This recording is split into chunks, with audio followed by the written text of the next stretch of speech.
Ever watched a movie and thought, wait, that was way too real? Yeah, sometimes it's because the actors just make it up. From De Niro's mirror rant to Heath Ledger's creepy slow clap, some of the most unforgettable moments weren't scripted at all. Marlon Brando's I Could Have Been a Contender. By 1954, he was already a big deal, but On the Waterfront took him to another level. The film's most famous scene? Brando made it legendary on the spot. The I Could Have Been a Contender speech was in the script, but not like that. In the scene, Terry Malloy, Brando, sits in a car with his brother Charlie, Rod Steiger. He's opening up about how he was forced to throw a boxing match years earlier, and it ruined his life. The script had him delivering the lines straight, but Brando had a different idea. On set, he did something totally unexpected. Instead of speaking clearly, he slumped back, looked down, and barely raised his voice. His hands fidgeted with Charlie's coat like he was searching for comfort. His voice cracked with regret. He didn't just say the words, he felt them. It wasn't acting anymore. It was real. Rod Steiger had no idea Brando was going to play it that way. He later admitted it completely threw him off. But that's why it worked. The scene didn't feel scripted.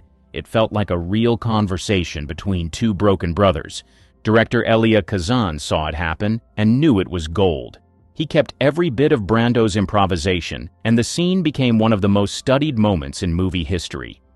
Brando didn't need big dramatic gestures to sell the moment. He used silence, body language, and raw emotion to make the scene unforgettable. His improvisation wasn't wild or flashy. It was natural, human, and impossible to look away from. Dustin Hoffman's I'm Walkin' Here. Sometimes movie magic happens by accident. That's exactly what went down in Midnight Cowboy, 1969, when Dustin Hoffman turned a near disaster into one of the most iconic lines in film history. The scene was supposed to be simple. Joe Buck, Jon Voight, and Ratso Rizzo, Dustin Hoffman, cross a busy New York street, lost in conversation. But there was one big problem. The production didn't shut down traffic. This was real New York, and anything could happen. And then, it did. A real yellow taxi came flying into the shot, nearly flattening Hoffman mid-scene. Instead of stopping, he stayed in character. He slammed his hand on the hood and yelled, "I'm walking here." The frustration? Completely real. The reaction? Totally unscripted. But the delivery was so perfect, it felt like it was meant to be in the film all along. Hoffman later admitted he was furious at the driver. He thought the guy had ruined the shot, and his outburst was pure instinct. But staying in character made the moment even better. Suddenly, Ratso Rizzo felt more alive, like a guy who's been fighting for space his whole life. Director John Schlesinger knew gold when he saw it. He kept the take, and that one improvised line became a defining moment of the film. Audiences ate it up. "I'm walking here" became more than just a movie line. It became a symbol of New York City itself. Over the years, it's been quoted in countless movies, TV shows, and even cartoons.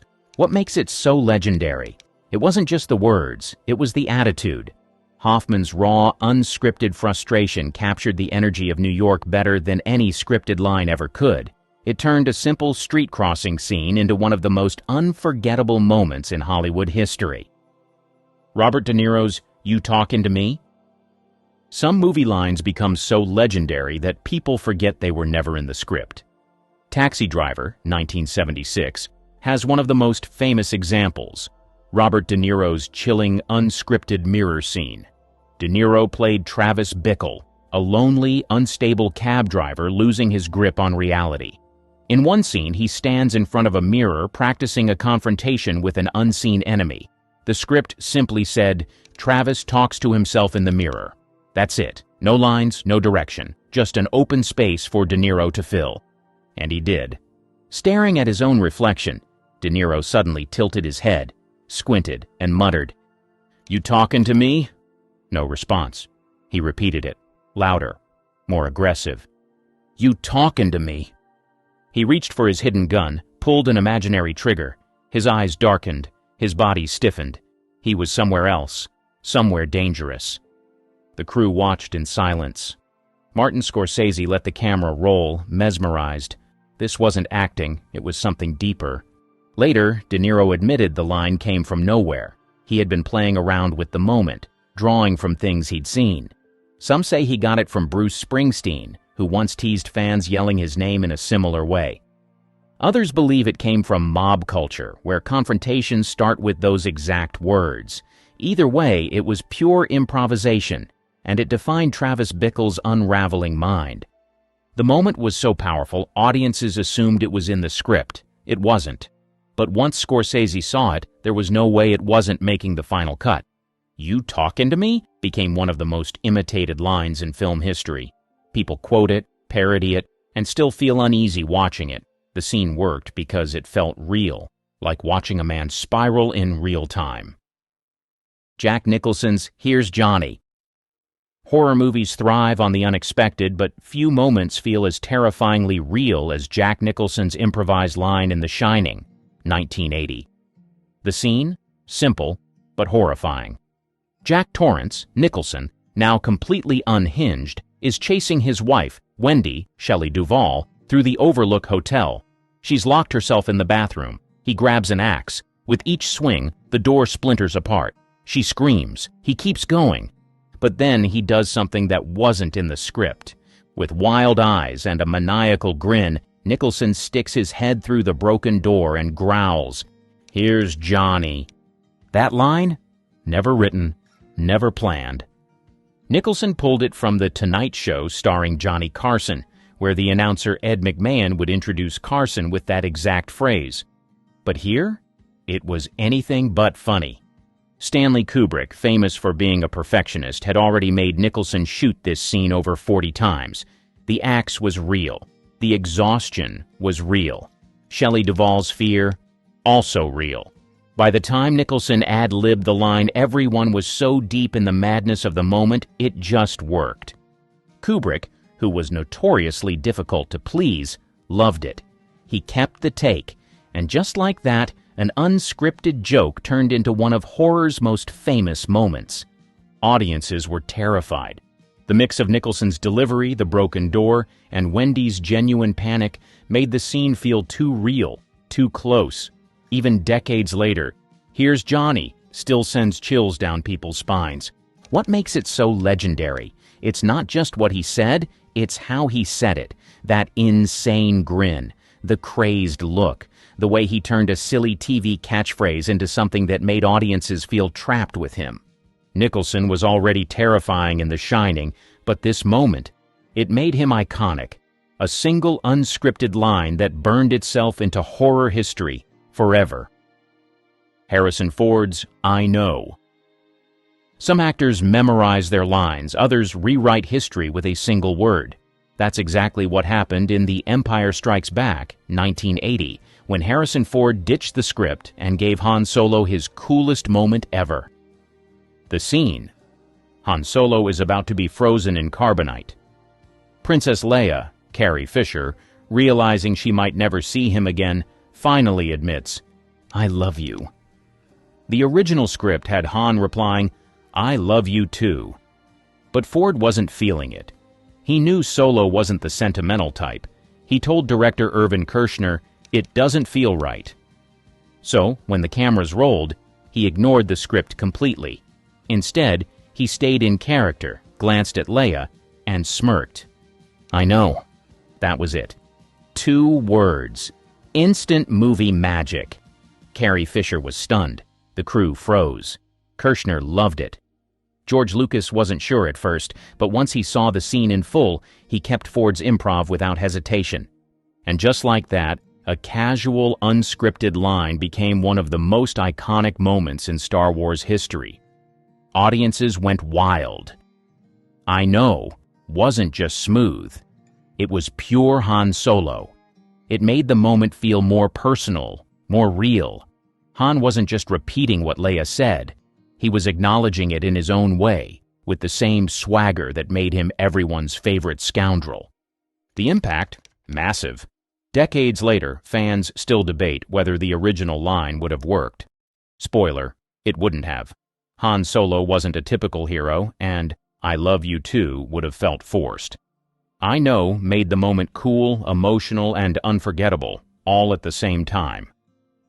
Bill Murray's "Does this pole still work?" He doesn't just say funny lines, he creates them. And in Tootsie, 1982, he delivered an unscripted moment so perfect it stayed in the final cut. Now, Tootsie wasn't even his movie. The spotlight was on Dustin Hoffman, playing an out-of-work actor who disguises himself as a woman to land a role. But Murray, playing his sarcastic roommate Jeff Slater, still managed to steal scenes, especially one that fans still talk about today. In this particular moment, Michael, Hoffman, is pouring his heart out, explaining his ridiculous plan to pretend to be a woman. Jeff listens, completely deadpan. Then, out of nowhere, Murray glances around the apartment and casually asks, "Does this pole still work?" That line?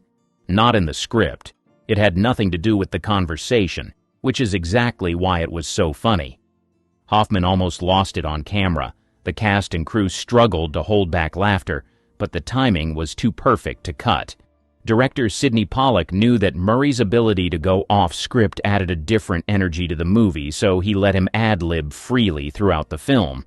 And it worked. What makes this moment so legendary is that it wasn't just funny, it was natural. Murray didn't force the joke or go for an obvious punchline. Instead, he played it like a real person would, reacting to his surroundings in a way that felt genuine and effortless. This wasn't some over-the-top improv moment. It was subtle, weird, and hilarious. And that's what made it so Bill Murray. Tootsie went on to become one of the biggest comedies of the 80s, nominated for 10 Academy Awards. And while Hoffman was the star, Murray's improvised moments gave the film an extra spark. That's the magic of a great improv actor. He didn't just follow the script, he made the scene better in real time. And decades later, that one weird little line still makes people laugh, even if they have no idea why there's a pole in the apartment in the first place.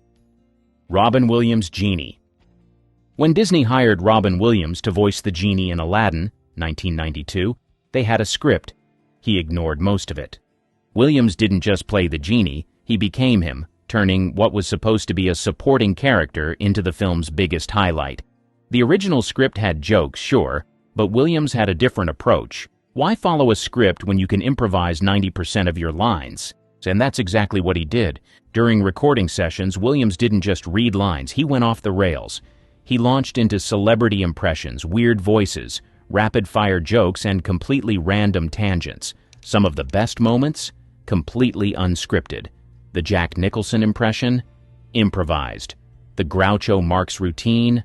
Made up on the spot. The 10,000 years in a lamp line? Pulled out of nowhere. The animators had no idea what to do. Disney's process usually started with the script, then the animation. But with Williams, they had to work backward.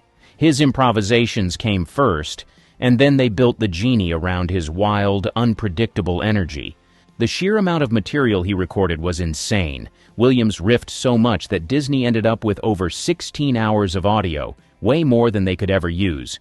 He was so fast, so unpredictable, that editors had to sift through hours of gold just to find what fit best. Disney loved it. The audience loved it even more. The genie became one of the most beloved animated characters ever, all because Robin Williams refused to stick to the script. But there was one problem. The Academy doesn't allow improvised performances to be nominated for Best Supporting Actor. Otherwise, Williams would have been a frontrunner. Matt Damon's emotional breakdown.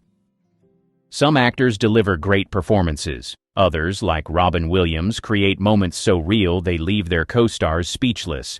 That's exactly what happened in Good Will Hunting, 1997, when Williams improvised one of the most powerful scenes in movie history, and Matt Damon had no idea it was coming. The scene takes place during one of Will Hunting's therapy sessions. Will, Damon, is a troubled genius who keeps everyone at a distance. But Dr. Sean Maguire, Williams, sees through the act. The script had Williams repeating the same phrase, but his delivery was pure improvisation. It starts simple. Maguire looks at Will and says, "It's not your fault." Will nods, brushing it off. No big deal. Maguire says it again. "It's not your fault." Will shifts in his seat. He's uncomfortable, but he's still holding it together. Williams keeps going, over and over. His voice softens, but he doesn't blink, doesn't back off. Will tries to laugh it off, but something changes. Damon's body language shifts. His face tightens. His breathing gets uneven. He tries to resist, but then the walls come down. Tears well up in his eyes. He loses control, collapses into Williams' arms, breaking down for real. That reaction? Completely genuine. Damon later admitted he didn't expect the scene to hit that hard. Williams knew exactly how to push him there, turning a great moment into a legendary one. Director Gus Van Sant immediately knew they had it. No second takes, no reshoots. That was the scene. Audiences felt it too. That moment became one of the most emotionally powerful in 90s cinema. It wasn't just acting. It was something deeper, something raw. Heath Ledger's slow clap. Some actors go off script. Others go so deep into character they rewrite entire scenes on the spot. That's exactly what Heath Ledger did in The Dark Knight, 2008, when he turned a simple courtroom moment into one of the most unsettling Joker scenes ever. The scene takes place inside a police station. The newly promoted Commissioner Gordon, Gary Oldman, is surrounded by officers as he's honored for his work. The Joker, already in custody, sits in a holding cell, silently watching. Originally, Ledger was just supposed to sit there, doing nothing, but instead, he started clapping. Slow, deliberate, one clap, then another, then another. But it wasn't applause, it was mockery. Ledger never blinked, never smiled, just stared straight ahead as he kept clapping.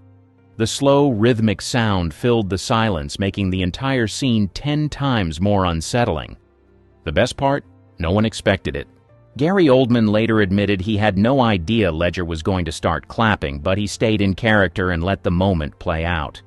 Director Christopher Nolan let the cameras roll, recognizing the pure brilliance of Ledger's improvisation. It was a tiny change, but it completely shifted the mood of the scene. Instead of a quick transition, the Joker's presence lingered, making everyone uncomfortable. That's what made Ledger's performance legendary. He didn't just play the Joker, he became him.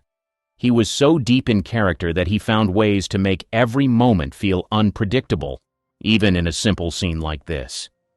Audiences immediately noticed the slow clap, and it became one of the most memorable Joker moments, despite being completely unscripted. Ledger's dedication to improvisation was one of the many reasons his Joker became one of the greatest performances in film history. Leonardo DiCaprio's real blood scene. Some actors fake intensity. Others, like Leonardo DiCaprio, bleed for it, literally. In Django Unchained, 2012, he didn't just deliver a scene. He shattered glass, cut open his hand, and kept acting like nothing happened. The moment happens during a tense dinner scene. DiCaprio's character, Calvin Candy, a ruthless plantation owner, is grilling Django, Jamie Foxx, and Dr. Schultz, Christoph Waltz, about their real motives. The tension is thick. Candy knows they're lying to him, and he's ready to make them squirm. But then, something completely unplanned happens. DiCaprio slams his hand onto the table, right onto a glass, which shatters instantly. Blood pours from his palm. In any other movie, they would have cut the scene, called makeup, cleaned the wound. DiCaprio didn't even flinch. Instead, he stayed in character, lifted his bleeding hand, and smeared the blood all over Kerry Washington's face, making the moment even more disturbing. The entire room froze, unsure if he was acting or actually in pain. The answer? Both. Director Quentin Tarantino let the scene play out, recognizing the insane realism DiCaprio just brought to the moment. Once the cameras stopped rolling, the crew rushed in to check on him. He needed stitches, but he never broke character once. The final cut? The real blood stayed in. Tarantino knew you couldn't fake that kind of intensity. When the movie hit theaters, audiences were shocked. The scene was already brutal, but knowing that DiCaprio's actual injury made it onto the screen, that took it to another level. DiCaprio's dedication paid off. The performance was hailed as one of his best ever. And while he didn't win an Oscar for Django, This scene helped solidify his reputation as one of the most committed actors in Hollywood. Some actors give 110%. DiCaprio? He gave blood. And it became one of the most legendary improvised moments in modern cinema. Imagine a Hollywood where the stars you know and love didn't just grace the silver screen, but also battled demons so dark they could rival any movie villain. What if I told you that some of the most iconic faces in film history had lives that were more tragic than the roles they played? Buckle up, because we're diving deep into the untold stories of Golden Age Hollywood actors and actresses who drank themselves to death, cut short by their own vices. You won't believe how their dazzling careers turned into real-life horror stories. Jean Seberg, The American in Paris, Lost but never forgotten. A symbol of the French New Wave cinema, she was an American actress who found fame across the Atlantic. Born on November 13, 1938, in Marshalltown, Iowa, she was catapulted to international stardom with her role in Jean-Luc Godard's Breathless, 1960. Her pixie haircut and gamine beauty became iconic, influencing fashion and film for years to come. However, her life was far from the glamour it seemed. She became involved in political activism, supporting civil rights and anti-war movements, which drew the attention of the FBI. The agency's surveillance and harassment took a severe emotional toll on her, leading her to seek solace in alcohol. Her drinking became a way to cope with the constant stress and anxiety, affecting her career and personal relationships. In the late 1960s and early 1970s, she faced a series of personal tragedies, including a stillbirth, which was widely publicized due to the FBI's smear campaign against her. Her mental health deteriorated, and her reliance on alcohol became more pronounced. On September 8, 1979, she was found dead in her car in Paris. But many believe that her years of alcohol abuse and the emotional trauma inflicted by the FBI's harassment played a significant role in her tragic end at the age of 40. Carol Landis, the blonde bombshell's descent into darkness. A stunning beauty with a vivacious personality, she was dubbed the Ping Girl and the Chest of the Future for her voluptuous figure. Born Frances Lillian Mary Ridsty on January 1, 1919, in Fairchild, Wisconsin, she changed her name to Carol Landis to reinvent herself for Hollywood. She gained fame for her role in 1 Million BC, 1940, where her scantily clad appearance made her an instant sex symbol. Despite her on-screen allure, her personal life was marred by failed marriages and tumultuous love affairs, including a highly publicized relationship with actor Rex Harrison. The constant media attention and the pressure to maintain her image led her to seek escape in alcohol. Her drinking escalated over time, affecting her ability to land quality roles and further straining her personal relationships. By the late 1940s, her career had stalled, and she found herself relegated to B-movies. Her emotional state worsened, exacerbated by her heavy drinking and a series of personal setbacks, including her failing relationship with Harrison. On July 5, 1948, she was found dead in her home in Beverly Hills. While alcohol was not the direct cause, her years of alcohol abuse had contributed to her emotional instability, culminating in her tragic death at the age of 29. Dorothy Dandridge, the barrier-breaking beauty with a broken heart. A groundbreaking African-American actress and singer, she was the first black woman to be nominated for an Academy Award for Best Actress for her role in Carmen Jones, 1954. Born on November 9, 1922, in Cleveland, Ohio, she began her career as a child performer and later transitioned to film, breaking racial barriers in Hollywood. Her success, however, came at a high emotional cost. She faced systemic racism and was often typecast in stereotypical roles, limiting her career opportunities. Her personal life was equally challenging, marked by a troubled marriage to restaurateur Jack Dennison and the birth of a daughter with special needs. The weight of these struggles led her to seek comfort in alcohol, which soon turned into a dependency. By the early 1960s, her career had declined, and she was plagued by financial difficulties. Her drinking worsened, affecting her physical health and emotional well-being. On September 8, 1965, she was found dead in her West Hollywood apartment. The official cause of death was a drug overdose, but her chronic alcohol abuse had undoubtedly played a role in her deteriorating health and tragic demise at the age of 42. Thelma Todd, the ice cream blonde who melted too soon. Nicknamed the Ice Cream Blonde for her platinum locks and creamy complexion, she was a comedic actress who lit up the screens in the late 1920s and early 1930s. Born on July 29, 1906, in Lawrence, Massachusetts, she gained fame for her roles in Hal Roach comedies, often starring alongside comedy legends like Laurel and Hardy. Her life, however, was far from comedic. She faced immense pressure to maintain her image as a glamorous starlet, which led her to seek solace in alcohol. Her drinking became a coping mechanism for the stress and loneliness that came with fame, affecting her personal relationships and career choices. In December 1935, her life took a tragic turn. She was found dead in her car, parked inside the garage of her lover Roland West's ex-wife, Jewel Carmen. The official cause of death was carbon monoxide poisoning. However, rumors swirled about possible foul play, fueled by her tumultuous love life and alleged ties to organized crime. While her death remains shrouded in mystery, her years of alcohol abuse had undoubtedly taken a toll on her emotional and physical health, making her more vulnerable to the tragic circumstances that led to her untimely death at the age of 29. Lupe Velez, the Mexican Spitfire's final flame. Known as the Mexican Spitfire, she was a force of nature both on and off the screen.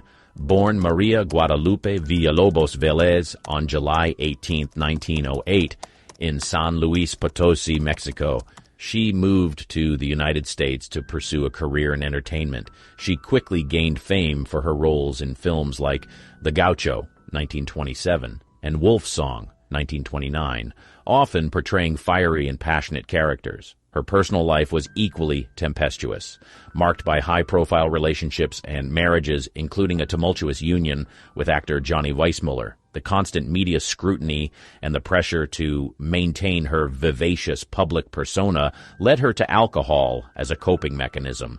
Her drinking escalated over the years, affecting her career and contributing to the breakdown of her relationships. By the early 1940s, her career had waned, and she found herself grappling with personal issues, including an unplanned pregnancy from a relationship with actor Harold Ramond. On December 13, 1944, she was found dead in her Beverly Hills home. Her chronic alcohol abuse had undoubtedly played a role in her emotional turmoil, leading to her tragic end at the age of 36. Frances Farmer, the rebel soul crushed by the system. A talented actress with a rebellious streak, she was known for her beauty and intelligence, but became infamous for her clashes with studio executives and law enforcement. Born on September 19, 1913, in Seattle, Washington, she gained early fame for her role in Come and Get It, 1936, which showcased her natural talent and screen presence. However, her outspoken nature and refusal to conform to Hollywood norms made her a target for negative press and studio backlash. Her career took a nosedive, and she found solace in alcohol, which soon turned into a full-blown addiction. Her drinking led to erratic behavior, arrests, and eventually involuntary commitment to psychiatric institutions where she underwent electroconvulsive therapy. By the 1950s, her career was virtually over, and she lived in obscurity, working various jobs to make ends meet. Her health deteriorated rapidly, exacerbated by years of alcohol abuse and the physical and emotional toll of her institutionalizations. On August 1, 1970, she died of esophageal cancer in Indianapolis, Indiana. While the official cause of death was cancer, her years of alcohol abuse had significantly contributed to her declining health and tragic end at the age of 56. Peg Entwistle, the Broadway starlet who jumped off the Hollywood sign. A promising actress with roots in Broadway, she became famous not for her roles in films or plays, but for her tragic end. Born Millicent Lillian Entwistle on February 5, 1908, in Port Talbot, Wales, she moved to New York City to pursue a career in acting. She found moderate success on Broadway, but decided to try her luck in Hollywood, hoping for a breakthrough. Her Hollywood dream, however, quickly turned into a nightmare. She struggled to find meaningful roles and faced constant rejection, which took a toll on her mental health. The stress and disappointment led her to alcohol, which she used to numb her emotional pain. In September 1932, her life came to a tragic end. She climbed the Hollywoodland sign, then an advertisement for a housing development, and jumped off the letter H. She was only 24 years old. Her death note read, "I am afraid, I am a coward, I am sorry for everything." While her death was attributed to her mental health struggles, her alcohol abuse was a significant factor that exacerbated her emotional instability. Her story remains one of the most haunting tales of Hollywood, a stark reminder of the dark side of fame and the devastating impact it can have on young lives. Virginia Rapay, the silent film actress whose death shook Hollywood. A rising star in the silent film era, she was poised for greatness but met an untimely and controversial end. Born on July 7, 1895 in Chicago, Illinois, she moved to San Francisco as a young woman to pursue a career in modeling and acting. Her beauty and talent caught the eye of filmmakers, and she appeared in a series of short films, gradually making her way to Hollywood. Her life took a dark turn in 1921 during a party hosted by famous comedian Roscoe "Fatty" Arbuckle. She fell seriously ill at the event and died a few days later on September 9, 1921. Her death led to one of the first major Hollywood scandals, with Arbuckle accused of causing her death through sexual assault. Although he was eventually acquitted, the incident cast a long shadow over both their careers. While the exact circumstances of her death remain a subject of debate, it's widely acknowledged that her health was compromised by chronic cystitis, exacerbated by alcohol abuse. She was known to consume alcohol to cope with the pain from her condition, but the substance likely worsened her health and contributed to her tragic demise at the age of 26. Her story serves as a grim example of how the pressures of Hollywood fame, coupled with personal vulnerabilities, can lead to tragic outcomes, forever altering the course of promising young lives. Wallace Reid, the matinee idol consumed by addiction. A heartthrob of the silent film era, he was the epitome of the all-American hero on screen. Born on April 15, 1891 in St. Louis, Missouri, he quickly rose to stardom with his good looks and natural acting ability, starring in It's Like the Birth of a Nation at 1915 and The Roaring Road in 1919. Off-screen, however, he faced a battle that he couldn't win. During the filming of The Valley of the Giants in 1919, he was injured in a train wreck and prescribed morphine for his pain. The prescription turned into an addiction, one that he supplemented with alcohol as his tolerance for morphine grew. Despite his substance abuse, he continued to work at a frenetic pace, further damaging his already fragile health. His addiction became public knowledge, and the studio tried to help him by sending him to a sanitarium. However, the damage was done.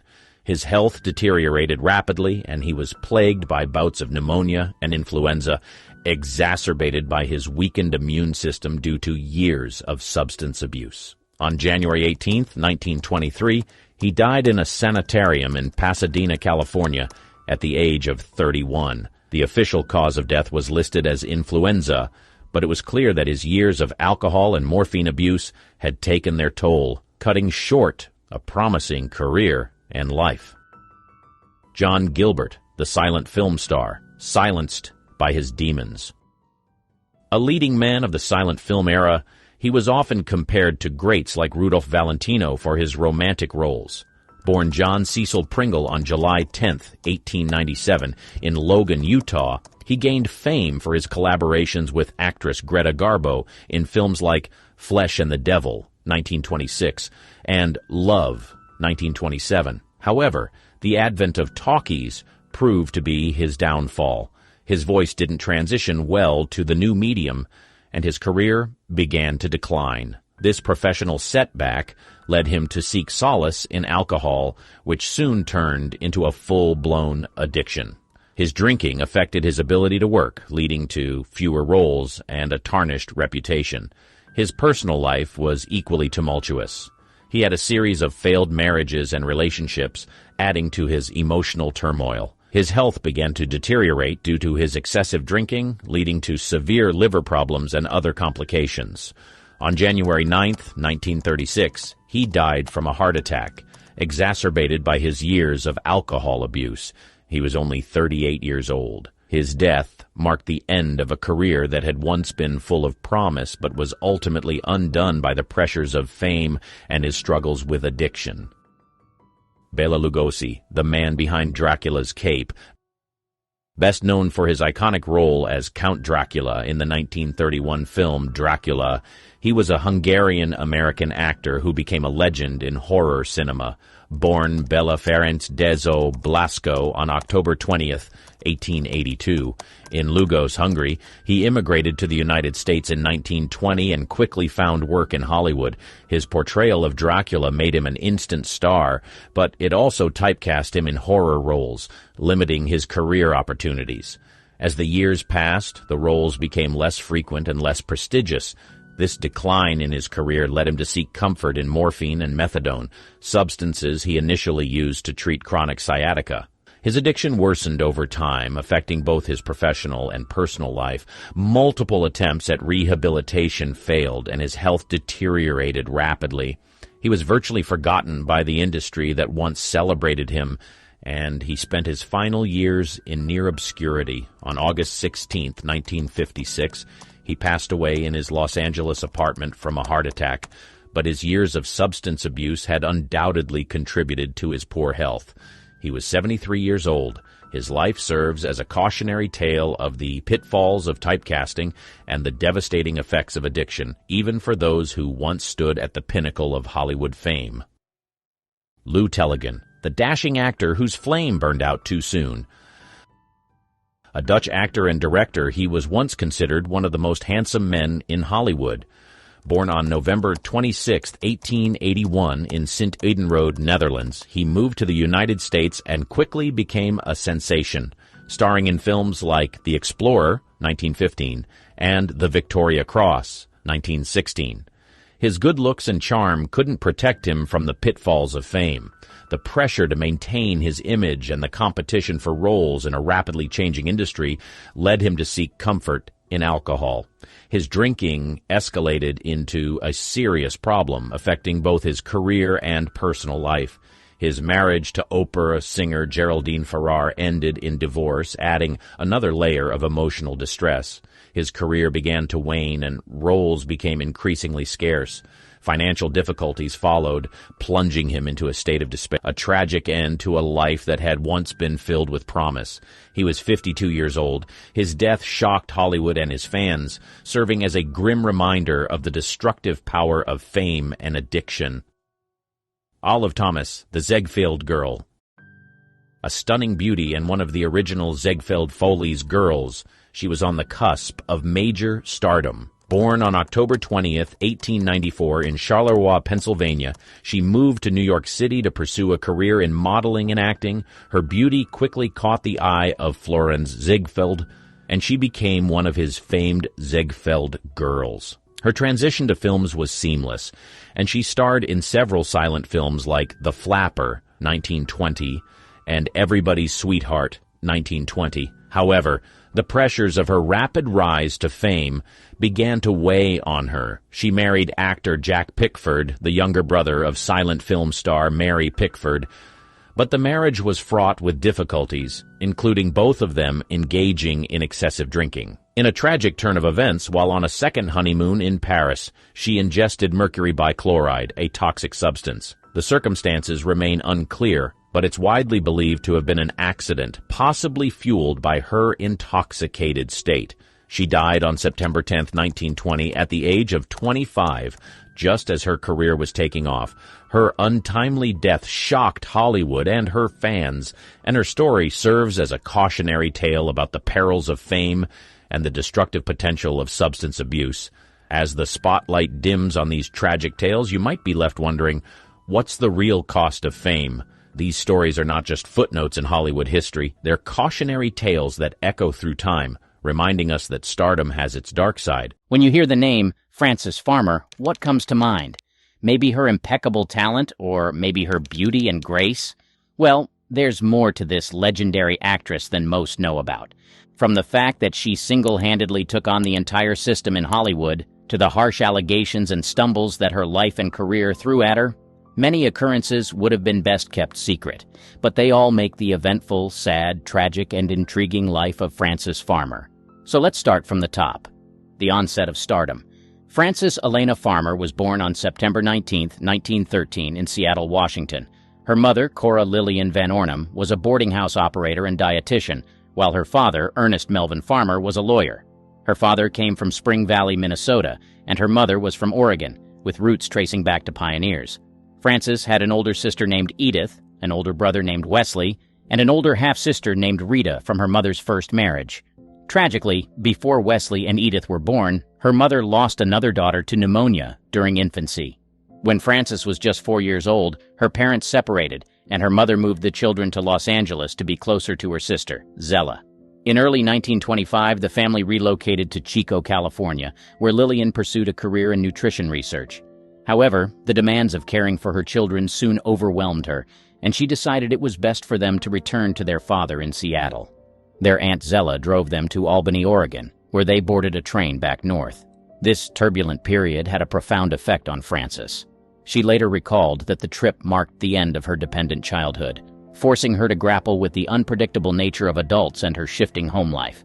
Lillian eventually returned to Seattle after her home in Chico burned down, but she and Ernest remained separated. The family shared a household, though the parents did not reconcile. In the fall of 1929, when Frances was 16, Lillian and Ernest finalized their divorce, and Lillian moved to Bremerton, Washington, leaving the children with their father.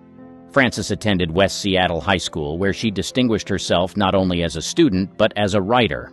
In 1931, as a senior, she entered a writing contest sponsored by Scholastic magazine and won $100 for her essay titled God Dies. This essay, influenced by her readings of Friedrich Nietzsche, was a bold exploration of her spiritual doubts and agnosticism, controversial for its time, and reflective of her intellectual curiosity and independent thinking. After high school, Frances enrolled at the University of Washington, initially majoring in journalism. She worked various jobs to support herself, including stints as an usherette, waitress, tutor, soap factory laborer, and singing waitress at Mount Rainier National Park. During her sophomore year, she became involved in the university's drama department, starring in numerous plays such as Helen of Troy, Everyman, and Uncle Vanya. Her performance in the 1934 production of Alien Corn earned her favorable reviews, signaling her potential as a serious actress. In her final year of college in 1935, Frances won a contest for the leftist newspaper The Voice of Action, which awarded her a trip to the Soviet Union. Despite her mother's objections, Frances accepted the prize, motivated by her desire to see the pioneering work of the Moscow Art Theater. This trip fueled speculation about her political beliefs, with some suggesting she was a communist. The same year, she graduated with a Bachelor of Arts degree in drama, setting the stage for her entry into Hollywood. An illustrious career begins. In the summer of 1935, after returning from the Soviet Union, Frances Farmer made a stop in New York City with the aim of beginning a theater career. During her stay, she met talent agent Shepard Traub, who saw her potential and connected her with Oscar Serlin, a talent scout from Paramount Pictures.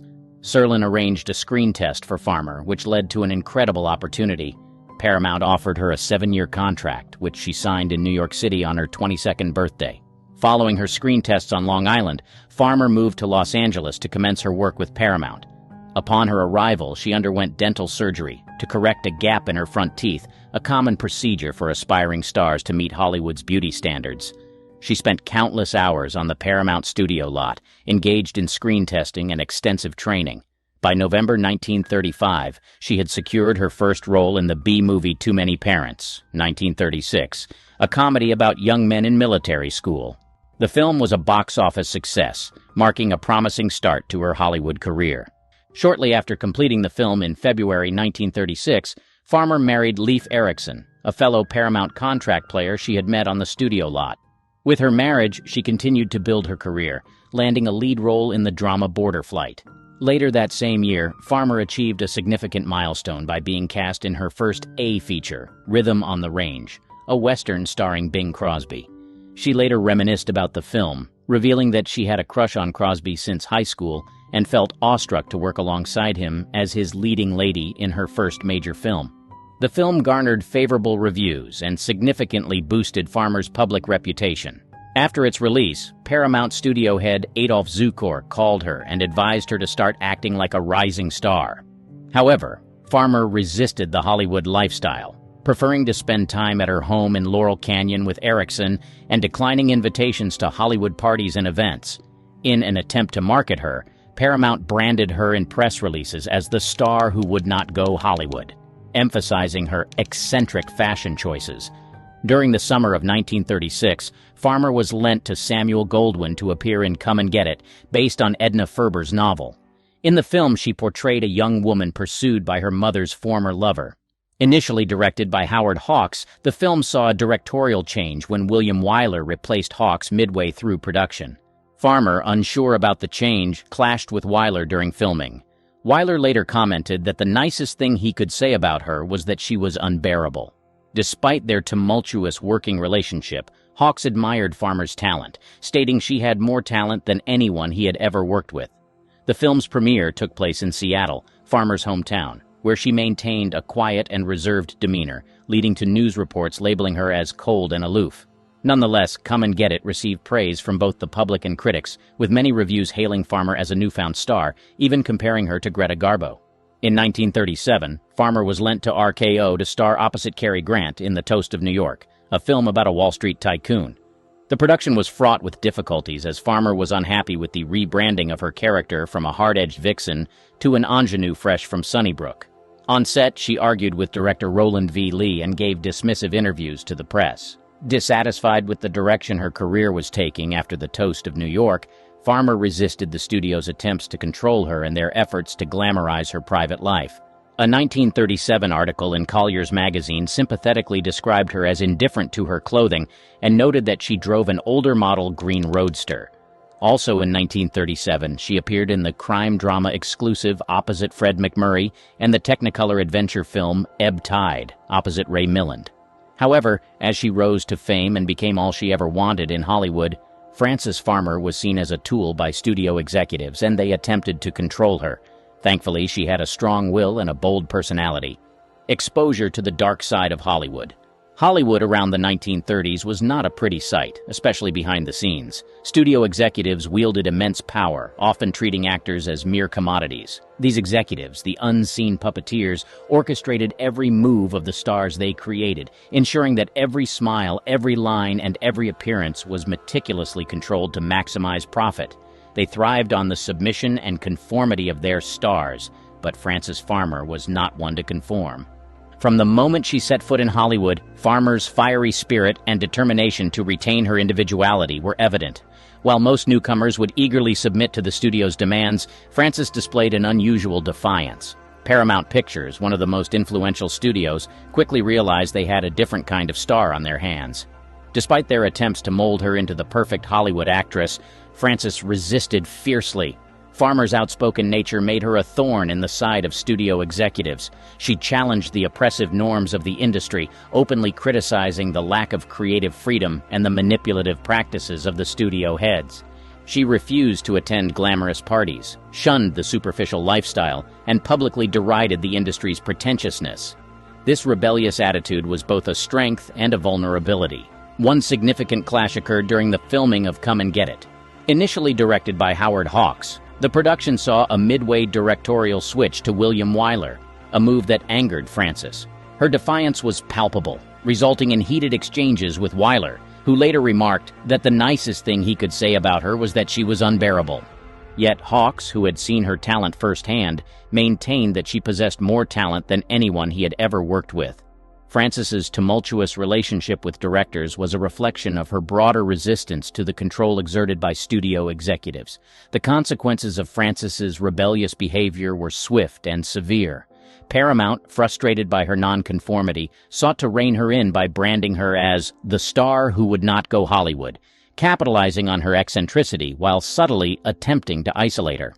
Despite her successful performances in films like Rhythm on the Range and Come and Get It, her defiance meant that studio heads viewed her as a liability. The industry's response to her rebellion was not to support or understand, but to control and punish. Farmer was lent to other studios, often relegated to roles that did not match her talent or ambitions. Her dissatisfaction with her career direction became apparent during the production of The Toast of New York, where she clashed with director Roland V. Lee and expressed her disdain for the industry in interviews. The secret she tried to hide. Frances Farmer's personal life was as tumultuous as her career. The vivacious actress, often caught in the public eye, struggled to balance her professional and private worlds. Her marriage to fellow Paramount contract player Leif Erikson in 1936 was a notable chapter in her life. However, the pressures of Hollywood and their careers took a toll on their relationship, which was further strained by Farmer's growing discontent with the industry. Despite the glamorous image projected by the studio, Farmer's personal life was far from perfect. She often found solace in her home in Laurel Canyon, preferring the quiet of her private sanctuary to the glitzy Hollywood parties. This retreat into her personal space, however, did not shield her from the relentless scrutiny and control exerted by the studio executives. Beneath the surface of her rebellious exterior, Frances Farmer grappled with significant mental health issues. The pressures of stardom, combined with her intrinsic defiance of the Hollywood system, led to severe emotional turmoil. In an era when mental health was poorly understood and often stigmatized, Farmer's struggles were compounded by a lack of proper support and treatment. Substance abuse became a tragic coping mechanism for Farmer. The cocktail of alcohol and prescribed medications she relied on further clouded her judgment and exacerbated her mental health issues. This spiral of addiction and untreated mental illness led to increasingly erratic behavior, which the studios were ill-equipped to manage with anything other than punitive measures. The culmination of Farmer's struggles came in 1942 when she was infamously arrested for driving with her headlights on high beam, a minor infraction that escalated dramatically. Her arrest quickly devolved into a scandal amplified by her defiance and the subsequent sensationalist media coverage. During the arrest, Farmer's outburst and resistance to the police were widely publicized, painting her as a volatile and unhinged star. The aftermath of the arrest was even more damning. The court deemed her behavior as evidence of severe mental instability, leading to a series of incarcerations in psychiatric institutions. These institutions, far from providing the help she needed, subjected her to brutal treatments, including electroconvulsive therapy and lobotomy, practices that were more punitive than therapeutic. The nightmare continues. By the early 1940s, Farmer's mental health had deteriorated significantly. Her defiance against the studio system, coupled with her struggles with substance abuse, led to increasingly erratic behavior. The public nature of her troubles only intensified the scrutiny and pressure she faced. The infamous 1942 arrest was the turning point. After being apprehended for a minor traffic violation, Farmer's vehement resistance and the subsequent courtroom outburst were widely reported. Labeled as unmanageable and unstable, the court ordered a psychiatric evaluation. The media, ever hungry for scandal, painted her as a madwoman, and the judicial system, influenced by the sensationalist press and the lack of understanding of mental health, deemed her unfit. The result was her commitment to a series of psychiatric institutions, starting with the Kimball Sanitarium in La Crescenta, California. On the other hand, Farmer's time in psychiatric institutions was marked by allegations of severe mistreatment and abuse, transforming her struggle into a nightmarish ordeal. These facilities, far from being havens of healing, subjected her to a series of punitive treatments that were both archaic and inhumane. Reports and accounts from Farmer and those close to her painted a grim picture of the conditions she endured. At Western State Hospital in Steilacoom, Washington, where she spent a significant portion of her institutionalization, Farmer allegedly underwent electroconvulsive therapy, ECT. This treatment, often administered without proper anesthesia or consent, was excruciating and left her disoriented and traumatized. ECT was used liberally during that era, more as a tool to subdue and control patients than to offer genuine therapeutic benefits. Farmer also recounted being subjected to hydrotherapy, which involved being submerged in cold water for extended periods, and prolonged solitary confinement. These methods were intended to break her spirit and force compliance. However, the most harrowing allegation was that of a transorbital lobotomy, a procedure that was rumored but never conclusively proven. If true, this would have had devastating and irreversible effects on her mental and emotional faculties. Beyond the physical torture, Farmer faced psychological abuse and neglect. Isolated from her family and friends, she was stripped of her dignity and humanity. The staff, seeing her as merely another unruly patient, treated her with contempt and indifference. This compounded her sense of abandonment and hopelessness, deepening her psychological scars. The years Frances Farmer spent in psychiatric institutions irreparably damaged her life and career. Emerging from the harrowing experiences, she was a shadow of her former self. The once vibrant and defiant actress was now subdued, her spirit broken by the relentless abuse and mistreatment. The stigma of her institutionalization followed her, overshadowing her previous achievements and tainting public perception. Her career, once brimming with potential, was in ruins. Hollywood, ever fickle, had moved on, and the industry that once celebrated her talent now shunned her. Attempts to resurrect her career met with limited success. In the 1950s, Farmer made sporadic appearances on stage and television, but she was never able to recapture the heights of her early success. The public, conditioned by years of scandalous headlines, viewed her with a mixture of pity and suspicion. The psychological toll of her institutionalization was profound. Farmer struggled with trust and intimacy, her relationships marred by the trauma she endured. Her mental health, though somewhat stabilized, remained fragile, and she battled with the lasting effects of the abuse for the rest of her life. The narrative of her life became a cautionary tale of the brutal realities faced by those who fall out of favor with Hollywood's powerful elite. Failed attempts at a comeback. Emerging from the shadows of psychiatric institutions in the early 1950s, Frances Farmer embarked on a courageous journey to reclaim her career and life. The Hollywood she re-entered was markedly different from the one she had left, with new stars and shifting trends. Despite the odds, Farmer's determination to revive her career was unwavering. Farmer's first significant step towards a comeback came with her return to the stage. She appeared in regional theater productions, where she found solace and a semblance of normalcy. Farmer's attempts to revive her career were met with challenges, both within the industry and in her personal life. The Hollywood elite, wary of her troubled history, were reluctant to offer her significant roles. The industry's focus on youth and glamour further marginalized Farmer, who was now in her 40s and bore the scars of her ordeals. The press, ever eager for sensational stories, continued to scrutinize her every move. Any misstep or hint of instability was magnified, making it difficult for Farmer to fully escape her past. The constant public and media scrutiny took a toll on her mental health, exacerbating her struggles. On a personal level, Farmer faced numerous obstacles. Her relationships were often strained by the residual effects of her institutionalization and the trauma she had endured. Trust issues and emotional scars made it difficult for her to form lasting connections. She experienced periods of isolation and depression, battling the lingering demons of her past. Farmer's financial situation was also precarious. The years of institutionalization had drained her resources, and the sporadic nature of her work provided little financial security. She often relied on the support of friends and family who stood by her during her most challenging times. Despite these hardships, Farmer showed remarkable resilience. Her autobiography, Will There Really Be a Morning, published in 1972, offered a candid and poignant account of her life and struggles. The book received critical acclaim and helped to shift public perception, portraying Farmer not just as a tragic figure, but as a survivor of a deeply flawed system. Her sad final years.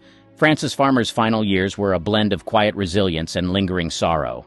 After her show, Frances Farmer Presents, ended in 1964, she retreated from the public eye, choosing to live a more private life. Her health, both mental and physical, continued to be a concern, with bouts of illness and depression marking her later years. In the late 1960s, she moved to a small home in Indianapolis, where she lived with a companion who provided care and support. Her life became one of relative solitude, far removed from the glitz and glamour of Hollywood. Yet, in this quiet existence, Farmer found a degree of peace. Tragically, Frances Farmer passed away on August 1, 1970, at the age of 56 from esophageal cancer. Her death marked the end of a tumultuous journey. The demands of Hollywood could cripple any average person, but those who succeed are the ones who are not just talented but push beyond the boundaries to make it and are celebrated for it. But the truth remains that some of these Hollywood stars relied on several methods to help them cope. The most popular of all was found at the bottom of the bottle. Sadly, the poison of excessive alcohol caught up with most of these actors. William Claude Dukenfield. He rose to fame as a silent juggler, known for his raspy drawl and sophisticated vocabulary. Despite his on-screen fondness for alcohol, which he portrayed convincingly, the actor surprisingly abstained from drinking until he felt the isolation of constant travel. Eventually, loneliness caught up with him, leading him to keep alcohol in his dressing room and eventually develop a regular drinking habit after retiring from juggling. If there was one role that cemented his reputation as an alcoholic, it was his portrayal of Professor Henry R. Quayle in the 1933 pre-code comedy International House. In the film, he played an aviator with an insatiable thirst for beer, a trait he began to adopt in real life. Like many actors of his time, he sometimes filmed scenes while intoxicated, yet this often added an intriguing edge to his performances that audiences loved. Sadly, his career declined slowly, and he spent the last 22 months of his life in a California sanitarium, passing away at the age of 66 on Christmas. Moving on to another tragic figure, William Holden, a multi-award-winning actor who faced perhaps the most tragic ending among the actors mentioned here. Holden achieved acclaim with prestigious awards such as the Academy Award for Best Actor and the Primetime Emmy Award for Outstanding Lead Actor in a Limited Anthology Series or Movie. His career flourished with several successful films and roles that made him a beloved figure in Hollywood. However, as the 1960s arrived, he found himself competing with a new generation of actors while his own popularity began to wane. This decline coincided with his increasing reliance on alcohol, a struggle that became an open secret in Hollywood circles for years. Despite his reputation, Holden remained dedicated to his craft, continuing to accept challenging roles until the end. His tragic death occurred on November 12, 1981, when he suffered a fatal fall at home, hitting his head and bleeding to death. The Los Angeles County coroner's autopsy later confirmed he was intoxicated at the time of the accident, underscoring the poignant end to his illustrious career. These stories highlight the complex lives and struggles faced by some of Hollywood's most talented and celebrated actors. Roman Navarro. Born José Ramón Gil Samaniego on February 6, 1899 in Durango, Mexico, Ramón Navarro rose to fame as one of the leading actors during Hollywood's silent film era. His career spanned from the 1910s through the early talkies of the 1930s, establishing him as a charismatic and talented performer. Navarro's early success was marked by his roles in films such as Ben-Hur, 1925, where he portrayed the titular character with vigor and emotional depth, solidifying his status as a matinee idol. Despite his on-screen triumphs, Navarro battled personal demons throughout his life, notably alcoholism. The pressures of fame and the demanding Hollywood lifestyle exacerbated his struggles with addiction, leading to periods of erratic behavior and personal turmoil. Behind the scenes, Navarro's challenges with alcohol impacted his relationships and career trajectory, often overshadowing his professional accomplishments. Throughout the 1930s, as Hollywood transitioned to sound films, Navarro faced increasing competition and changing audience tastes.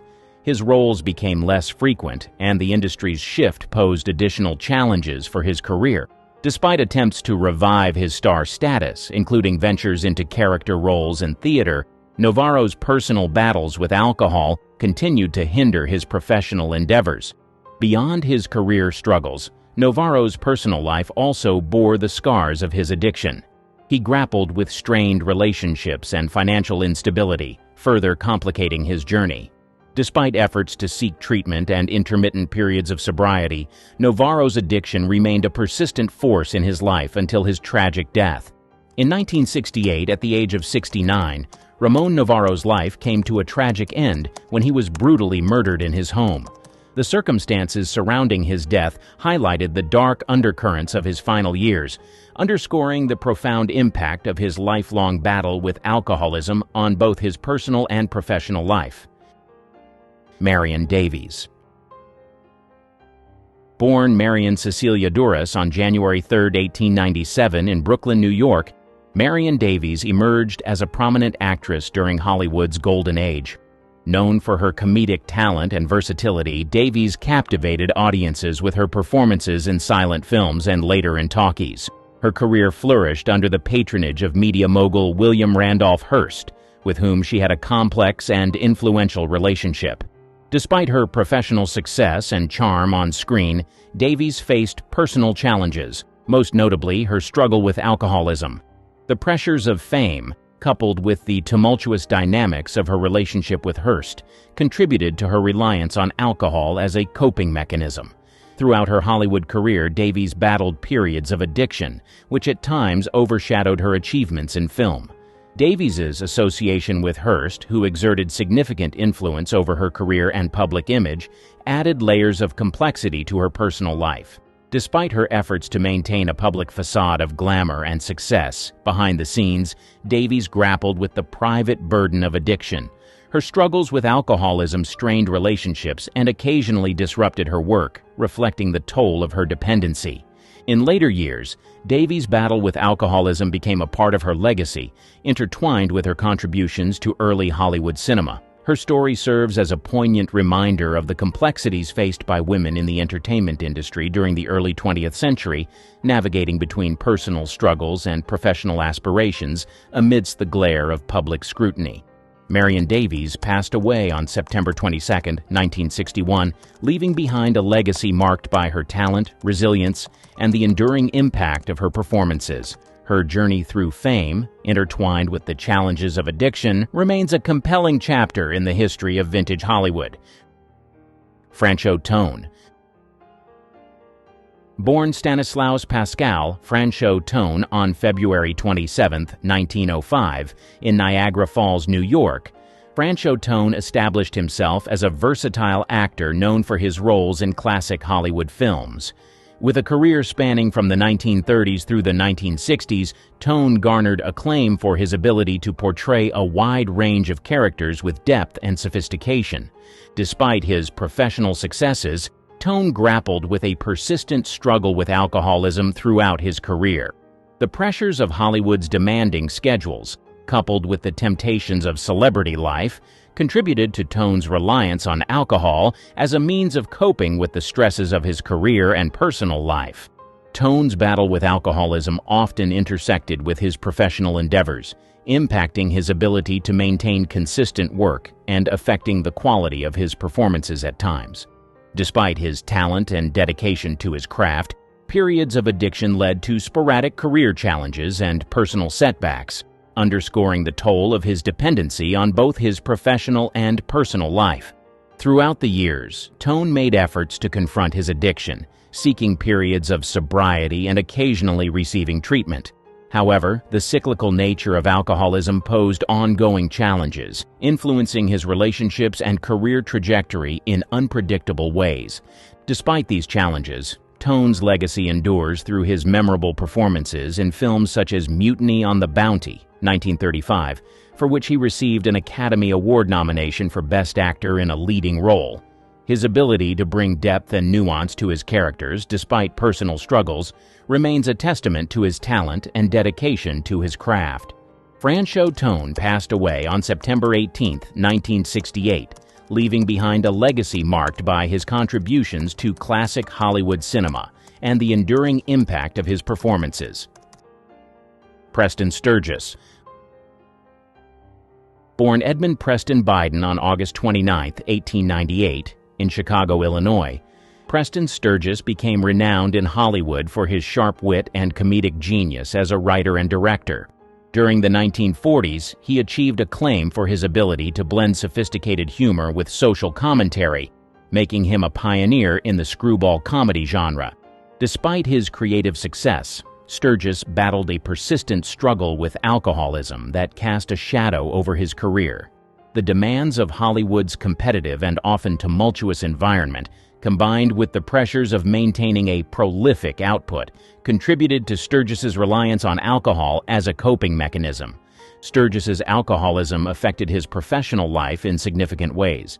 At times, his addiction led to periods of erratic behavior and strained relationships with studio executives and collaborators. Despite his creative brilliance, the unpredictability stemming from his dependency occasionally disrupted production schedules and impacted the reception of his films. Throughout his career, Sturgis made efforts to confront his addiction, often seeking periods of sobriety and attempting to channel his struggles into his creative work. However, the cyclical nature of alcoholism posed ongoing challenges influencing both his personal life and professional endeavors. Despite these challenges, Sturgis left an indelible mark on Hollywood with films such as The Lady Eve, 1941, and Sullivan's Travels, 1941, which continue to be celebrated for their sharp dialogue, memorable characters, and satirical edge. His ability to inject wit and humor into his films, despite personal setbacks, remains a testament to his enduring talent and resilience in the face of adversity. Preston Sturgis passed away on August 6, 1959. William Haynes. Born Charles William Haynes on January 2, 1900 in Staunton, Virginia, William Haynes rose to prominence as a charismatic and talented actor during Hollywood's silent film era. Known for his dashing good looks and comedic timing, Haynes quickly became a popular leading man in silent films, captivating audiences with his charm and on-screen presence. In the 1920s, Haynes's career soared with successful roles in films such as Brown of Harvard, 1926, and Tell It to the Marines, 1926, establishing him as one of Hollywood's top stars. His popularity extended beyond his acting talents, as he became known for his off-screen persona as a fashionable and openly gay celebrity, which was rare and controversial for the time. However, despite his early successes, Haynes faced personal challenges that would impact his career trajectory. His struggles with alcoholism began to emerge as a significant issue, exacerbated by the pressures of Hollywood's competitive and demanding environment. As the industry transitioned to talkies in the late 1920s and early 1930s, Haynes found it increasingly difficult to maintain his status as a leading man. Haynes's dependency on alcohol contributed to a decline in his career opportunities. Studios, concerned about his reliability and public image, began to withdraw offers for leading roles. Despite attempts to continue acting in supporting roles and comedy films, Haynes's career never fully recovered from the impact of his addiction. In 1933, faced with dwindling prospects in Hollywood, Haynes made the difficult decision to retire from acting. He transitioned into a successful second career as an interior designer, leveraging his eye for style and creativity to become highly sought after among Hollywood's elite. Despite the challenges posed by alcoholism, William Haynes left a lasting legacy in both Hollywood and interior design. His early contributions to silent and early talkie cinema continue to be appreciated for their wit and charm, while his influence on interior design aesthetics remains influential to this day. William Haynes passed away on December 26, 1973, leaving behind a legacy that reflects both the highs of Hollywood stardom and the personal struggles that shaped his journey. His story serves as a poignant reminder of the complexities faced by stars in navigating fame, personal identity, and the pressures of addiction during Hollywood's golden age. Bela Lugosi.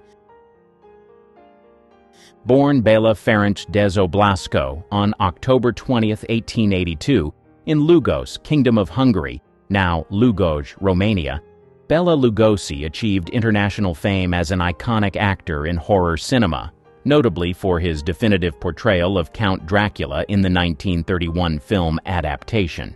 Lugosi's commanding presence, captivating accent, and theatrical charisma made him synonymous with the role of the vampire count, solidifying his status as a horror film legend. Despite his success and enduring legacy in the horror genre, Lugosi faced personal demons that impacted his Hollywood career. Throughout his time in the spotlight, Lugosi battled a profound addiction to alcohol, which exacerbated his struggles with mental health and impacted his professional endeavors. The pressures of maintaining a public persona as the master of macabre took a toll on Lugosi, leading him to rely on alcohol as a coping mechanism. His addiction often resulted in erratic behavior and strained relationships within the industry, hindering his ability to capitalize fully on his early success as Dracula. Despite periodic attempts to seek treatment and regain control over his addiction, including brief periods of sobriety, Lugosi's battle with alcoholism persisted throughout his life. The cyclical nature of addiction frequently interrupted his career momentum and led to missed opportunities in Hollywood. Nevertheless, Lugosi's impact on the horror genre remains undeniable. Beyond his iconic portrayal of Dracula, he continued to appear in numerous horror films and gained a dedicated fan following for his distinctive style and magnetic screen presence. His ability to evoke both fear and sympathy from audiences solidified his place in cinematic history. Bela Lugosi passed away on August 16, 1956, leaving behind a legacy marked by his contributions to horror cinema and the enduring influence of his portrayal of Count Dracula. His story serves as a reminder of the complexities faced by actors in navigating fame, personal challenges, and the enduring allure of Hollywood's darker realms. Dorothy McHale.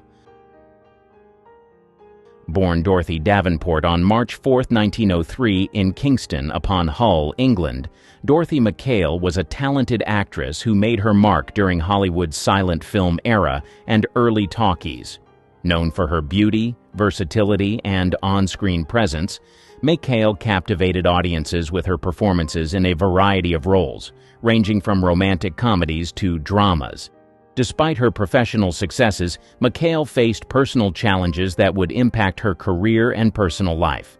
Like many in Hollywood during her time, she struggled with alcohol addiction, which became a persistent issue throughout her career. The pressures of maintaining a public image, combined with the demanding and competitive nature of the film industry, contributed to her reliance on alcohol as a coping mechanism. McHale's addiction affected her ability to secure consistent and substantial roles in Hollywood. Despite her talent and appeal, periods of dependency led to erratic behavior and professional setbacks, hampering her career trajectory and limiting opportunities for significant roles. Throughout her life, McHale made efforts to confront her addiction, seeking treatment and periods of sobriety. However, the cyclical nature of alcoholism posed ongoing challenges, impacting both her personal life and professional endeavors. Despite the difficulties posed by her addiction, Dorothy McHale left behind a legacy of memorable performances and contributions to early Hollywood cinema. Her ability to captivate audiences with her charm and versatility continues to be appreciated by film enthusiasts, highlighting her enduring impact on the industry. Dorothy McHale passed away on August 12, 1990, leaving behind a legacy marked by her talent, resilience, and the complexities of navigating fame and personal challenges during Hollywood's golden age. Her story serves as a poignant reminder of the pressures faced by actors and actresses in the early days of cinema and the personal toll of addiction on their lives and careers.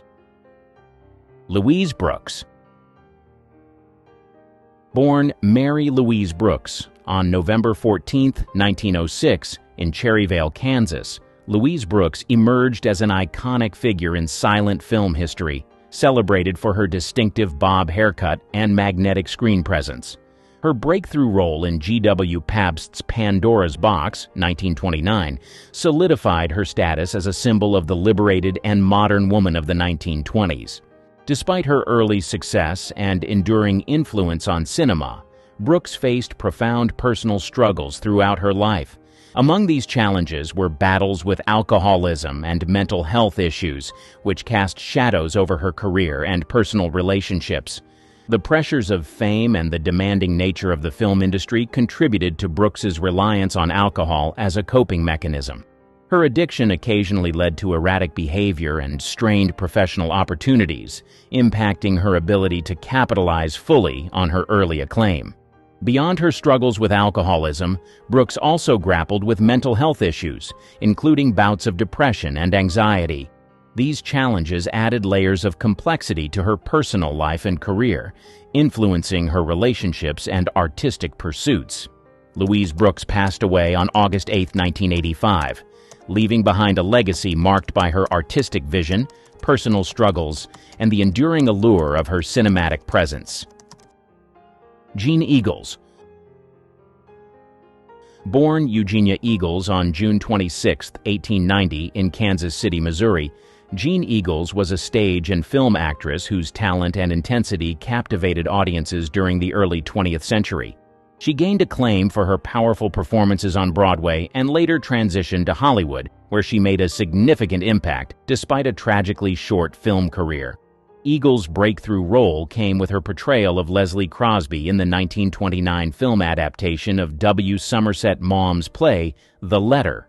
Her performance as a woman embroiled in scandal and intrigue earned her widespread praise and a nomination for the Academy Award for Best Actress, cementing her reputation as a formidable talent in both stage and screen.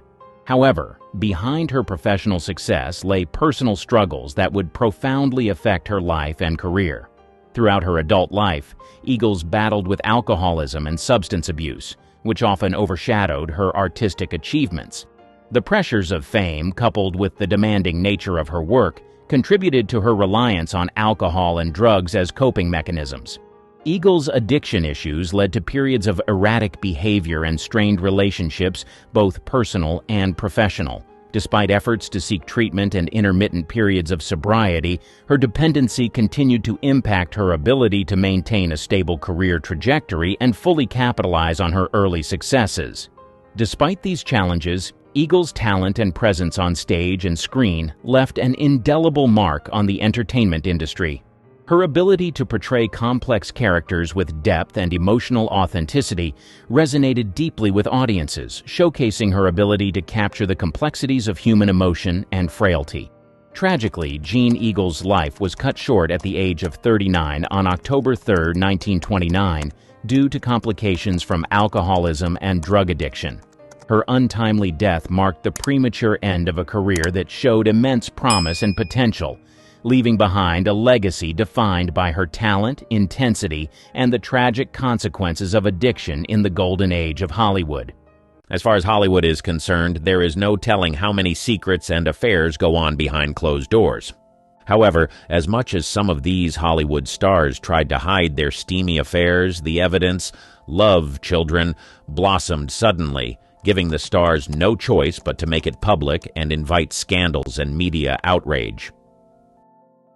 Judy Lewis. Clark Gable, the dashing king of Hollywood, and Loretta Young, the enchanting leading lady, found themselves entangled in a whirlwind romance amid the breathtaking landscapes of the film's set. The chemistry between them wasn't confined to the script. It ignited behind closed doors, away from the prying eyes of studio executives and gossip columnists. Their affair, passionate and forbidden, was the stuff of Hollywood legend. As the cameras rolled and the audience reveled in the on-screen magic, a different kind of magic was happening off-screen. Loretta Young, with her starry eyes and porcelain beauty, soon found herself facing a predicament. Unbeknownst to the world, a secret love child was conceived as a result of their trysts. Judy Lewis, the product of this clandestine affair, entered the world like a whisper, hidden from the scrutinizing gaze of an industry that thrived on perfection and illusions. Loretta, determined to shield her child from the judgmental eyes of a society bound by strict moral codes, went to great lengths to keep the truth concealed. It was a well-guarded secret, known only to those within the inner circles of Hollywood's elite. Years passed, and the public remained blissfully ignorant of the real-life drama unfolding behind the scenes. Yet, in the intricate dance of fate and curiosity, the truth couldn't remain hidden forever. The revelation of Judy Lewis as the love child of Clark Gable and Loretta Young shattered the carefully constructed facade of Hollywood glamour. It was a scandal that reverberated through the corridors of power in the studios. Fans gasped at the revelation that the charismatic Clark Gable, the embodiment of leading man charm, had a hidden legacy.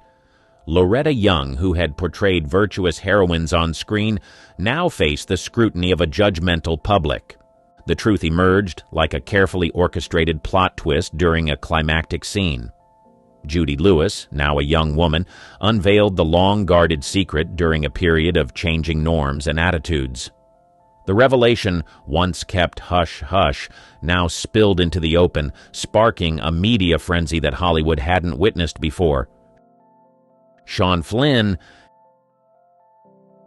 In the late 1950s, as Hollywood's golden age began to fade into memory, a scandal emerged that would cast a shadow on the shining reputation of one of its most charismatic leading men, Errol Flynn. The story unfolded with a steamy affair between Flynn and Beverly Adland, a young starlet whose name would become synonymous with a scandal that rocked the foundations of Flynn's already tumultuous personal life. The late 1950s saw Flynn, renowned for his on-screen bravado and off-screen adventures, crossing paths with Beverly Adland, an aspiring actress drawn to the glitz and allure of the Hollywood dream. As the whispers of their affair echoed through the canyons of Hollywood, a love child was born into the drama, Sean Flynn. Born of a union that defied societal norms and studio expectations, Sean became the tangible embodiment of the affair that transcended the silver screen's scripted narratives. The scandal, however, did not stay hidden within the gilded walls of Hollywood's inner circles.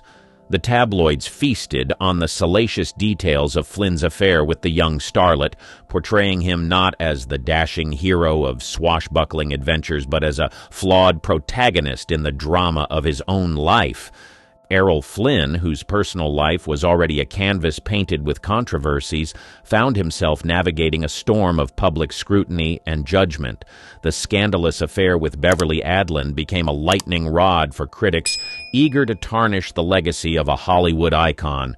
The repercussions extended beyond the confines of Flynn's romantic entanglements. His personal life, already marked by legal troubles and a reputation for living on the edge, faced heightened scrutiny. Renato Roberto Rossellini.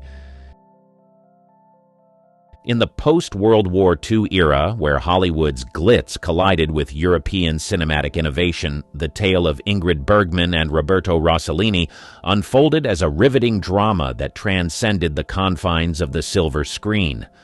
Their affair, sparked during the filming of Stromboli in 1950, would prove to be a catalyst for a scandal that not only rocked the foundations of Bergman's personal life, but also ignited a firestorm of controversy that reached the chambers of the U.S. Senate. Amidst the rugged landscapes of Stromboli, an Aeolian island in the Tyrrhenian Sea, Bergman, the luminous Swedish actress, and Rossellini, the groundbreaking Italian director, found themselves entwined in a tumultuous affair that would redefine the trajectory of both their personal and professional lives. The sparks of passion that ignited on set were undeniable, but the consequences of their liaison would prove to be far-reaching. Renato Roberto Rossellini, born of their forbidden union, became the tangible consequence of their affair. As whispers of their romance spread, it became clear that this was no ordinary Hollywood scandal. In an era dominated by conservative values, the love child born out of wedlock was a transgression that the moral gatekeepers of society were not prepared to overlook. The affair between Bergman and Rossellini did not merely make headlines, it became a full-blown international scandal. In the conservative climate of 1950s America, where the influence of the Catholic Church and societal norms held significant sway, Bergman's extramarital affair and the birth of her love child were met with swift and severe condemnation. The fallout reached its zenith when Ingrid Bergman was denounced on the floor of the U.S. Senate. The moral outrage extended beyond the realm of celebrity gossip, turning into a political and cultural battleground.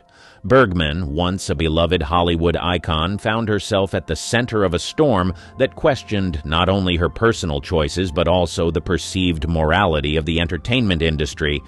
The scandal had enduring consequences for Bergman's career in Hollywood. Her status as America's sweetheart was tarnished, and she faced a period of exile from the industry that had once embraced her with open arms. The affair and its aftermath were a stark reminder that even the most celebrated figures in Hollywood were not immune to the harsh judgments of a society grappling with evolving moral standards. Princess Yasmin Aga Khan. The love affair between Rita Hayworth and Prince Ali Khan emerged as a captivating tale that transcended the glitz of Hollywood and the opulence of European aristocracy. Their passionate liaison, followed by a whirlwind marriage, would become a chapter etched in the annals of both cinematic and royal history. The enchanting Rita Hayworth, synonymous with glamour and sensuality, found herself entangled with Prince Ali Khan, a charismatic figure and heir to the Aga Khan, during a time when the world was still recovering from the aftermath of World War II. Their affair, shrouded in secrecy, soon burst into the spotlight, capturing the imagination of a global audience eager for a glimpse into the lives of the rich and famous. As the media feasted on the details of their scandalous romance, the allure of Hollywood merged with the mystique of royalty, creating a narrative that transcended continents. The affair's crescendo came with a surprising twist. The couple decided to tie the knot. Rita Hayworth, already a cinematic luminary, became a princess through her marriage to Prince Ali Khan, a move that added a regal layer to her already glamorous persona. Princess Yasmin Aga Khan, born of this union, embodied the fusion of two worlds, Hollywood and royalty. Yet the marriage and the scandalous affair that led to it were not without their challenges. The media's prying eyes and insatiable appetite for drama turned their every move into headlines, creating a pressure cooker of public scrutiny. The marriage between Hayworth and Khan, fueled by passion and fraught with the complexities of their respective backgrounds, attracted considerable attention. Their union was scrutinized not only for its cinematic and royal allure, but also for the clashes between tradition and modernity, as well as the clash of two vastly different worlds. In the end, the Hayworth-Khan affair and subsequent marriage became emblematic of an era where celebrity culture and royal prestige converged. It was a story that held the fascination of a global audience, blurring the lines between reality and the carefully constructed narratives of Hollywood and European aristocracy. As Rita Hayworth embraced her role as a princess and mother, the echoes of her scandalous affair reverberated through the years. The tale of the Hollywood siren and the prince remained a captivating chapter, one that Hollywood would not soon forget.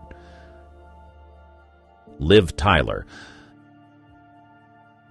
Among the love children featured in this compilation, Liv, the daughter of Steven Tyler, stands out as the most widely recognized. Steven Tyler's liaison with fashion model Baby Buell in 1977 resulted in the birth of Liv, though at that time their relationship was short-lived. The intriguing twist in Liv's story lies in the fact that for the first 8 years of her life, she was under the impression that her biological father was Todd Rundgren, her stepfather.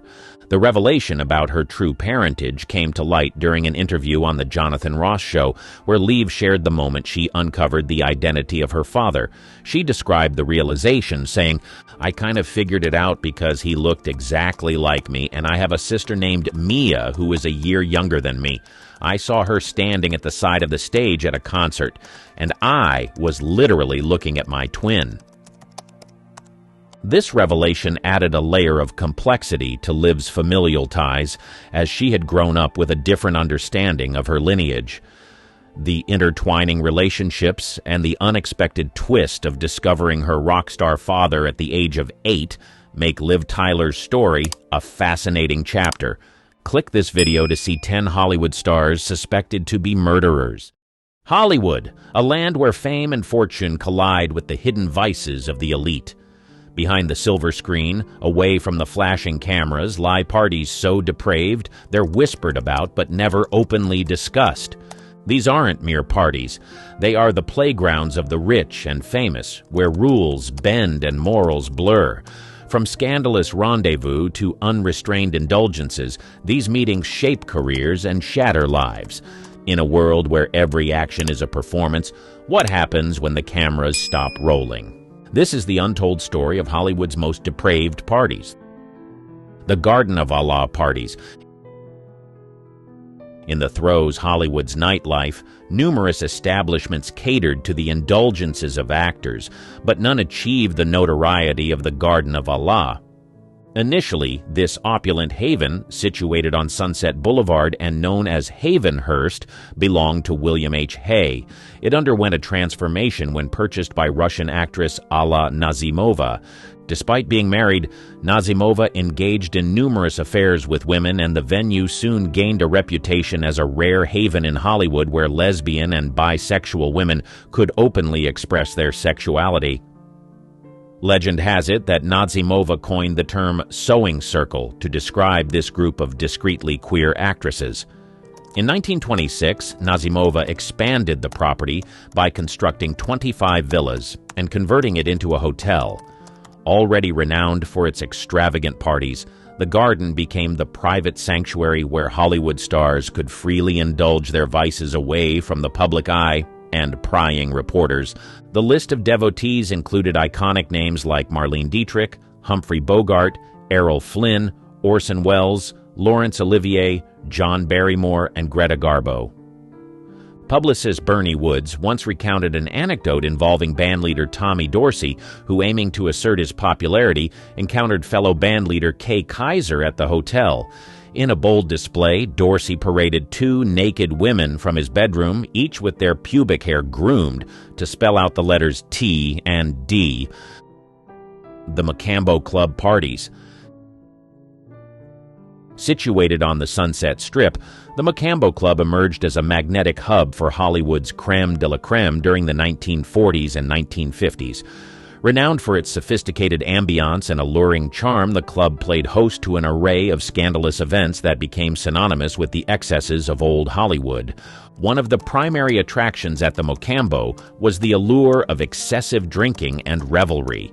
The club's exclusive clientele, comprised of A-list celebrities, socialites, and industry power players, reveled in an atmosphere of uninhibited merriment. Tables adorned with champagne bottles became commonplace, and the clinking of glasses accompanied the laughter and animated conversations that filled the air. Illicit activities further fueled the club's notoriety. The Mocambo was rumored to be a hotspot for discreet liaisons and clandestine affairs among Hollywood's glitterati. Secret trysts, hidden behind the club's dimly lit corners, added an air of mystery to the already glamorous setting. The discreet charm of the Mocambo allowed celebrities to escape the prying eyes of the public and indulge in behaviors that would have been scandalous if exposed. Substances of various kinds were said to be part of the scene at the Mocambo. While the specifics remain shrouded in legend, tales of celebrities partaking in the recreational use of substances added an edge to the club's reputation. Whether it was the allure of escaping reality or simply enhancing the night's festivities, the Mocambo became a space where Hollywood's elite could let loose and indulge in a world far removed from the public gaze. Cal Neva Lodge parties. Frank Sinatra's ownership of the Cal Neva Lodge in Lake Tahoe marked an era of legendary extravagance and debauchery that added an intriguing chapter to the lore of old Hollywood. The lodge, nestled within the scenic beauty of Lake Tahoe, became synonymous with wild parties, whispers of connections to the notorious Rat Pack, and rumors of entanglements with organized crime. The Cal Neva Lodge, under Sinatra's ownership, transformed into a haven where Hollywood's elite could revel away from the prying eyes of the public. The rumors of wild parties that emanated from the lodge painted a picture of excess and indulgence that matched the larger-than-life persona of Sinatra himself. Champagne flowed freely, and the nights were filled with the sounds of laughter, music, and the clinking of glasses against the backdrop of the picturesque lake. The Rat Pack, led by Sinatra, was said to have been a frequent presence at the Cal Neva Lodge. The Rat Pack, a close-knit group of entertainers that included luminaries like Dean Martin, Sammy Davis Jr., and others, was notorious for its camaraderie and affinity for revelry. The lodge provided an intimate setting for the Rat Pack's escapades, where they could unwind, perform, and engage in the kind of uninhibited merrymaking that defined their public personas. The Hays Code parties. During the era of the Hays Code, a set of guidelines established to regulate the moral content of films, some Hollywood figures orchestrated parties that stowed as defiant spectacles, challenging the constraints imposed by the industry's moral watchdogs. These gatherings became notorious for their explicit entertainment and behavior, providing an illicit counterpoint to the sanitized narratives prevalent in mainstream cinema. At these Hays Code-defying parties, the air was charged with an atmosphere of rebellion, as Hollywood insiders sought to push the boundaries of acceptable behavior. Explicit entertainment was a central feature, with performances and displays that brazenly flouted the prudish norms dictated by the Hays Code. Burlesque dancers, often pushing the limits of risque, took center stage, captivating the audience with their provocative routines that would have been deemed scandalous in the more controlled environment of the silver screen.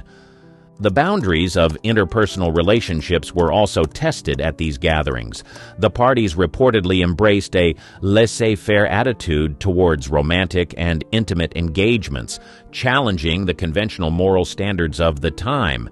Extramarital affairs and liaisons unfolded amidst the glitz and glamour of Hollywood's social elite, adding a layer of scandal to the festivities. Substances, including alcohol and possibly more illicit substances, were said to flow freely at these events, contributing to an atmosphere of uninhibited revelry.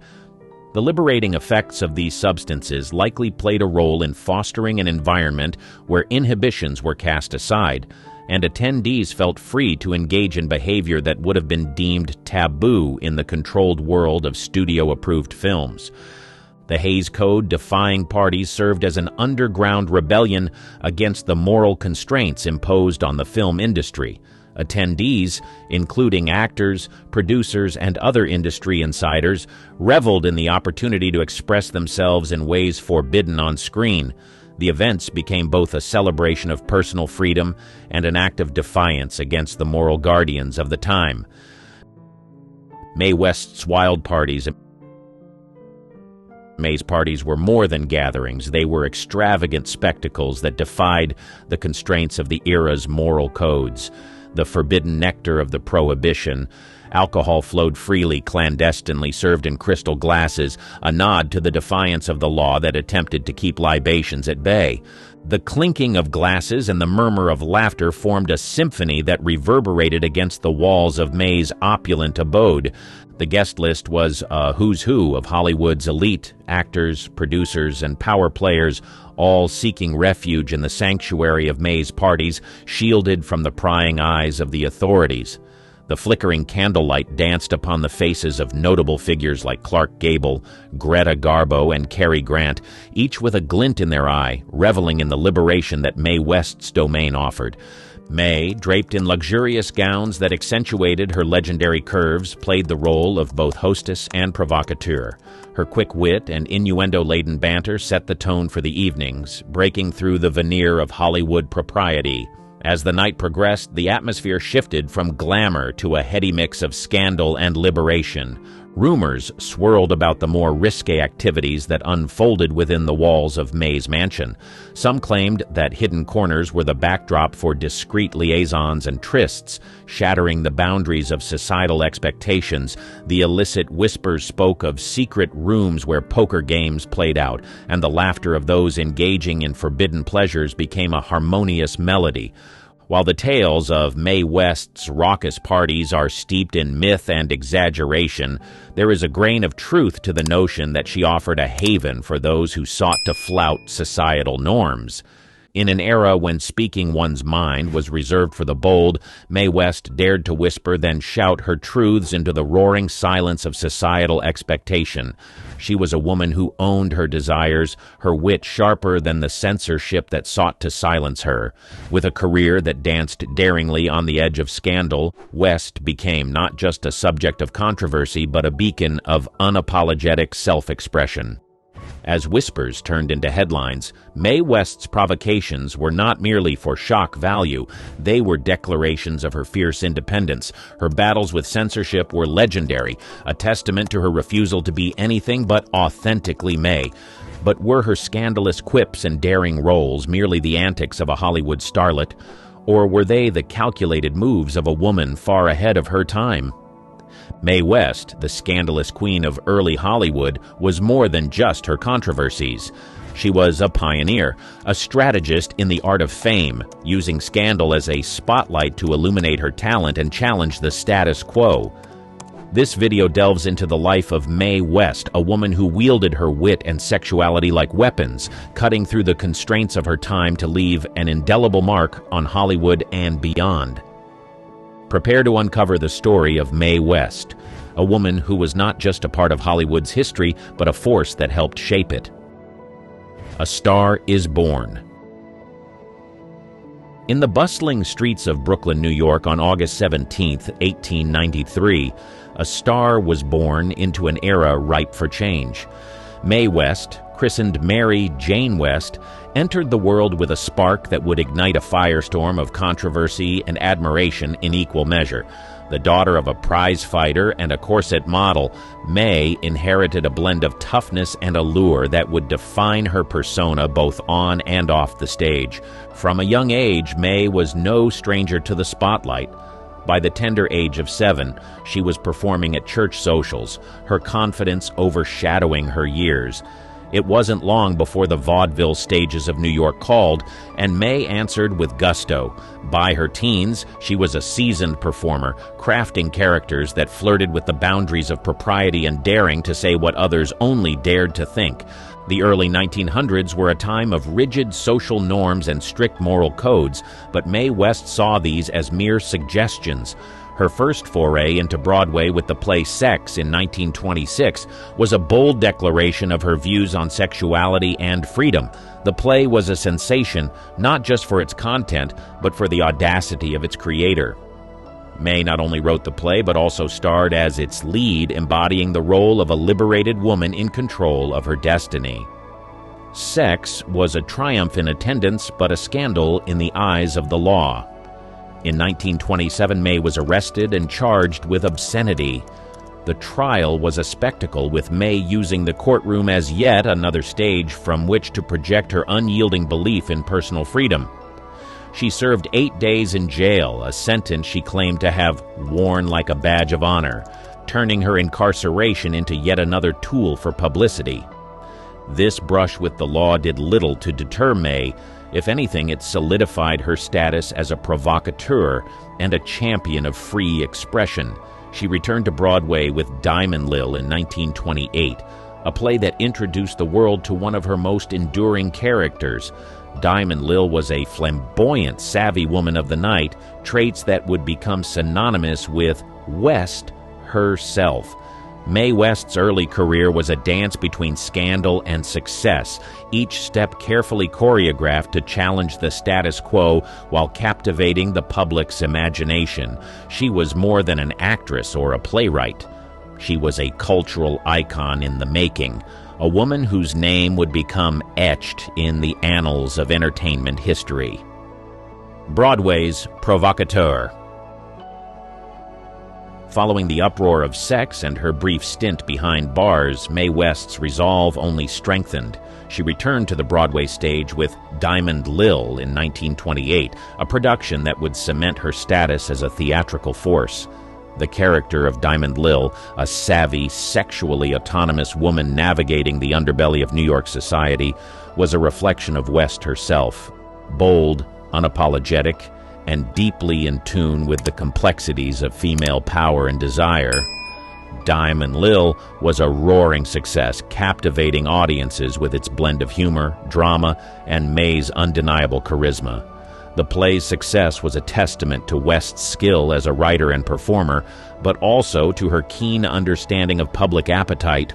She knew what people wanted, entertainment that was both provocative and intelligent, and she delivered it with unmatched flair. The success of Diamond Lil catapulted Mae to new heights of fame.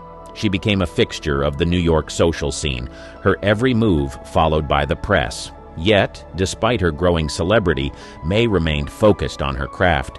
She continued to write and perform, pushing the boundaries of what was considered acceptable on the Broadway stage.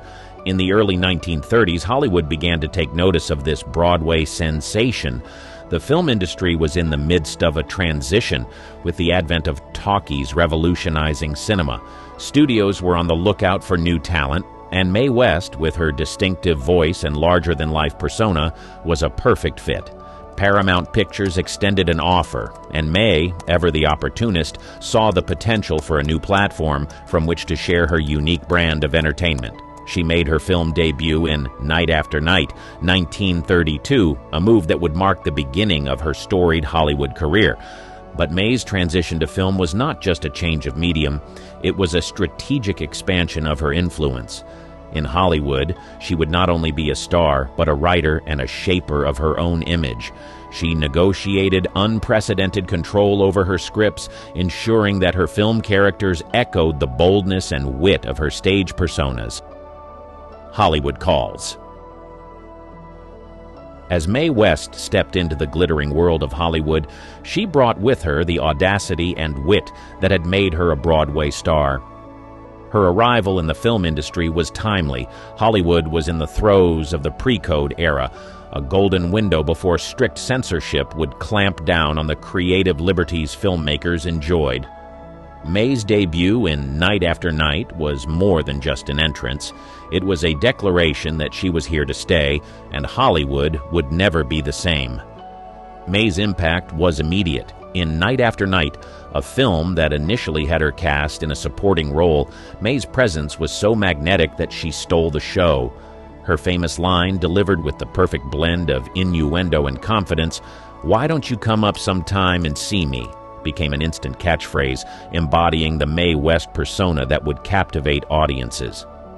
Paramount Pictures, recognizing the goldmine they had, quickly signed Mae to a contract, making her one of the highest-paid actresses of her time. With this new platform, Mae took Hollywood by storm, starring in and scripting films like She Done Him Wrong, 1933, and I'm No Angel, 1933. These films not only showcased Mae's talent, but also her unparalleled ability to craft characters and narratives that resonated with audiences while pushing societal boundaries. She Done Him Wrong and I'm No Angel were monumental successes, breaking box office records and saving Paramount Pictures from the brink of bankruptcy. Mae's portrayal of strong, sexually confident women was revolutionary, offering a stark contrast to the demure female roles that had dominated the screen. Her characters were in control, unafraid of their desires and unapologetically themselves, reflecting Mae's own philosophy of life. However, Mae's success and her challenges to societal norms did not go unnoticed by the censors. The Hays Code, Hollywood's attempt to self-regulate content deemed immoral or obscene, was about to take full effect, and Mae West's films were squarely in its sights. Her work, which thrived on double entendres and sexual innuendo, was exactly the kind of content the code aimed to cleanse from the silver screen. The tightening of censorship marked a turning point in Mae's career. Her subsequent films faced heavy editing and censorship, diluting the very essence that made her work stand out. Despite these challenges, Mae's spirit remained unbroken.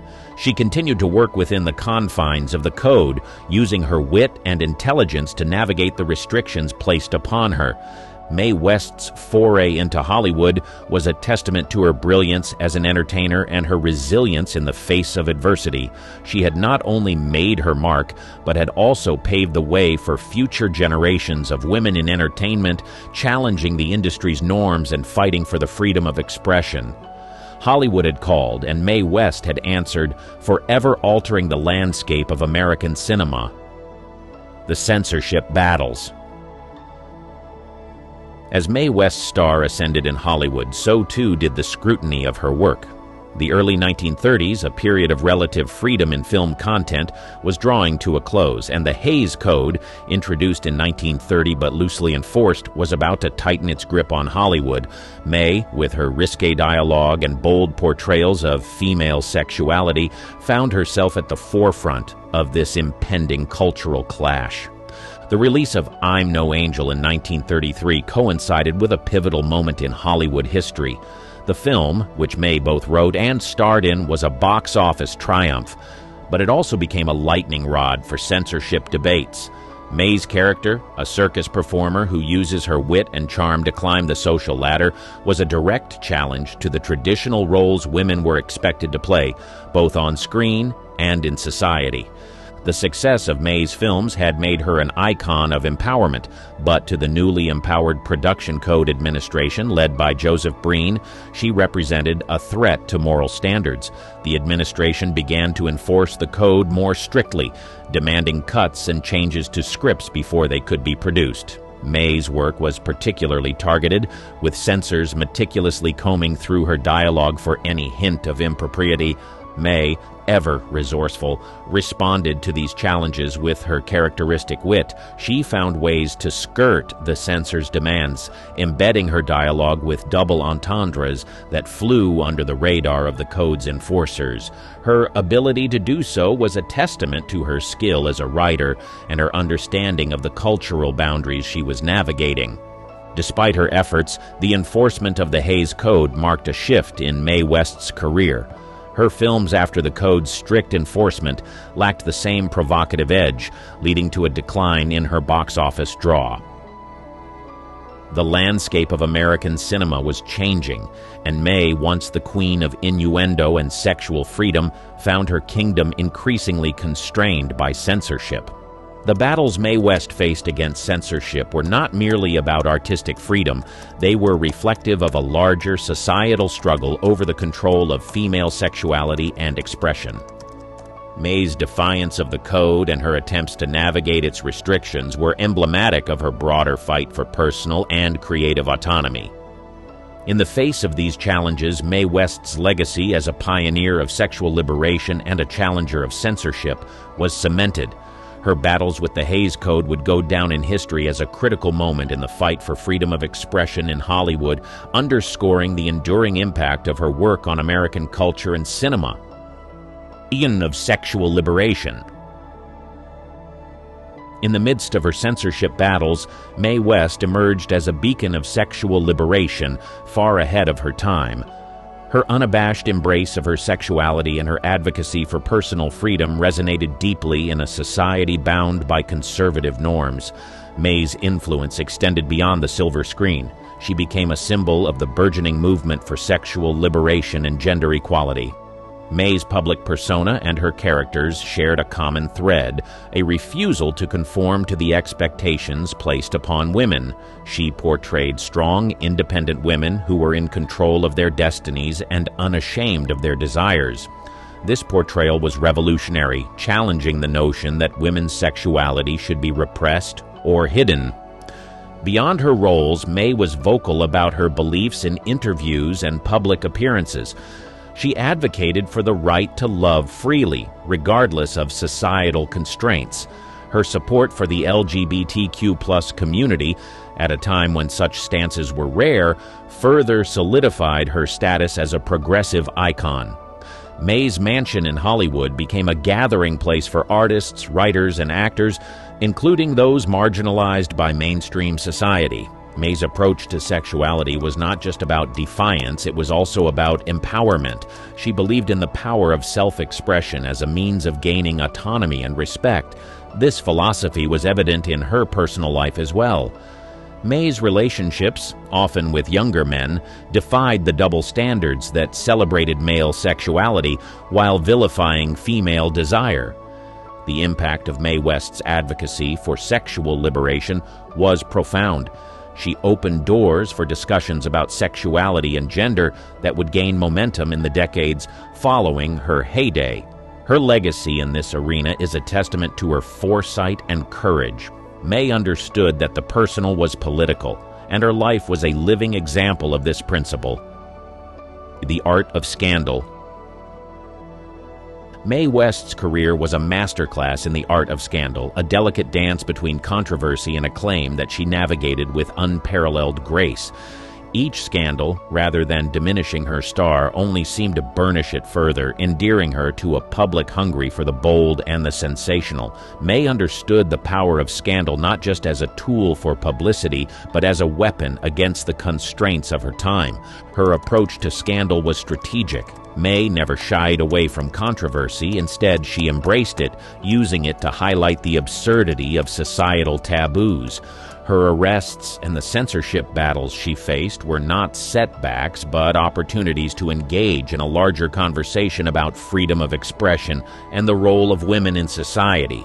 Mae's ability to turn scandal into dialogue was a testament to her intelligence and her understanding of the media landscape. Mae's scandals were not just personal battles, they were public performances that challenged the status quo. Her arrest for sex and the subsequent trial was a national sensation, covered extensively in the press. Mae's response to the controversy was to wear it as a badge of honor, famously quipping that it had taken her all the way to bank. This ability to spin scandal to her advantage was one of Mae's most remarkable talents. The art of scandal, as practiced by Mae West, was about more than just generating headlines. It was about challenging and changing cultural norms. Each controversy she stirred was a strike against the puritanical constraints of her era, a deliberate act of rebellion against a society that sought to confine her. Mae's scandals were calculated, crafted with the precision of a playwright, each one a scene in the larger drama of her public life. Mae West's legacy in the art of scandal is enduring. She demonstrated that controversy, when wielded by a master, could be a force for change, a way to push society forward. Mae's scandals were not just moments of rebellion. They were catalysts for a broader dialogue about sexuality, censorship, and the role of women in the public sphere. Through her mastery of scandal, Mae West left an indelible mark on American culture, one that continues to resonate long after the headlines faded. Enigmatic Twilight. As the golden glow of Mae West's career in the limelight began to dim, she ventured into an enigmatic twilight, a period marked by a curious blend of public adoration and private mystique. Even as the fervor of Hollywood's golden age waned, Mae remained a figure of fascination, her later years shrouded in the same blend of scandal and allure that had marked her ascent. In the 1950s and 1960s, Mae West's presence in film and theater became less frequent, yet her influence lingered in the air like a perfume. She turned to the nightclub circuit, where her performances were celebrated not just for their entertainment value, but for the nostalgia they evoked for a bygone era.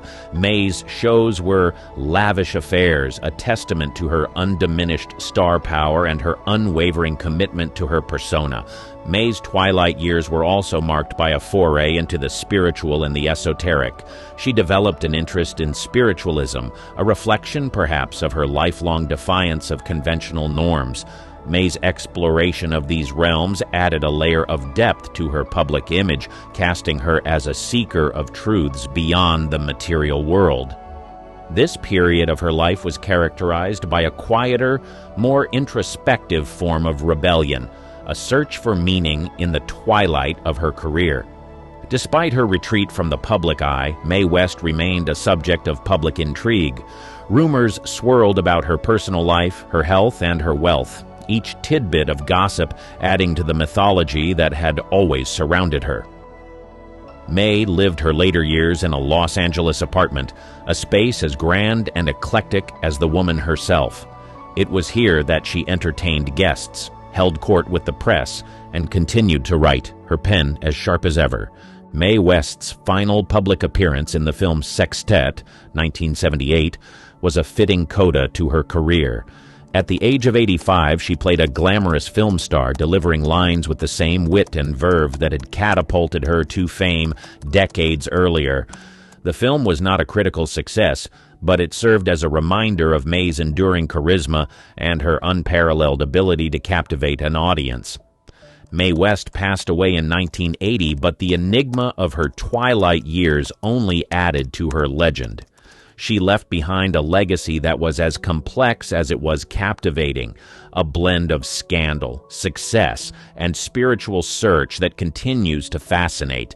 Mae West's twilight was not a fading away, but a deepening, a final act that ensured her immortality in the pantheon of Hollywood legends.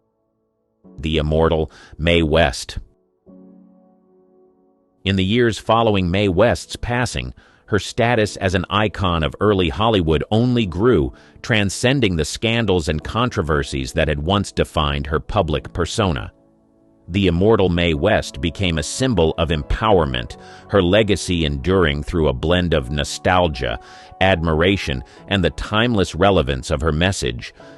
Mae's influence permeated popular culture, from fashion to music, film to feminist discourse. Her signature style, bold, glamorous, and unmistakably Mae, inspired generations of women to embrace their individuality and sexuality with confidence. Designers and stylists drew upon her image, recreating her looks on runways and red carpets, a testament to her lasting impact on fashion. In the realm of entertainment, Mae West's pioneering spirit lived on. Filmmakers and playwrights revisited her work, finding in her films and scripts a rich source of inspiration. Documentaries and biopics explored her life, each attempting to capture the essence of a woman who was as complex as she was charismatic. Her quotes, brimming with wit and wisdom, became part of the lexicon, often cited in discussions about gender, sexuality, and empowerment. The feminist movement, too, found a forebear in Mae West. Scholars and activists looked to her as an early champion of women's rights, celebrating her defiance of societal norms and her advocacy for sexual liberation. Mae's life and work were studied, debated, and celebrated in academic circles, her contributions to the fight for gender equality recognized and revered. Yet for all the public fascination with Mae West, she remained an enigma, a figure shrouded in mystery. Stories of her private life, her relationships, her beliefs, her final days were the subject of speculation and intrigue. Mae had carefully curated her public image, and even in death, she kept the world guessing. Mae West's legacy was not just in the roles she played or the lines she delivered, it was in the lives she touched and the barriers she broke. She had become more than a star. She was a cultural icon, a beacon of boldness, and a symbol of the enduring power of individuality. The immortal Mae West lived on, her legacy a testament to the extraordinary life she had led and the indelible mark she had left on the world.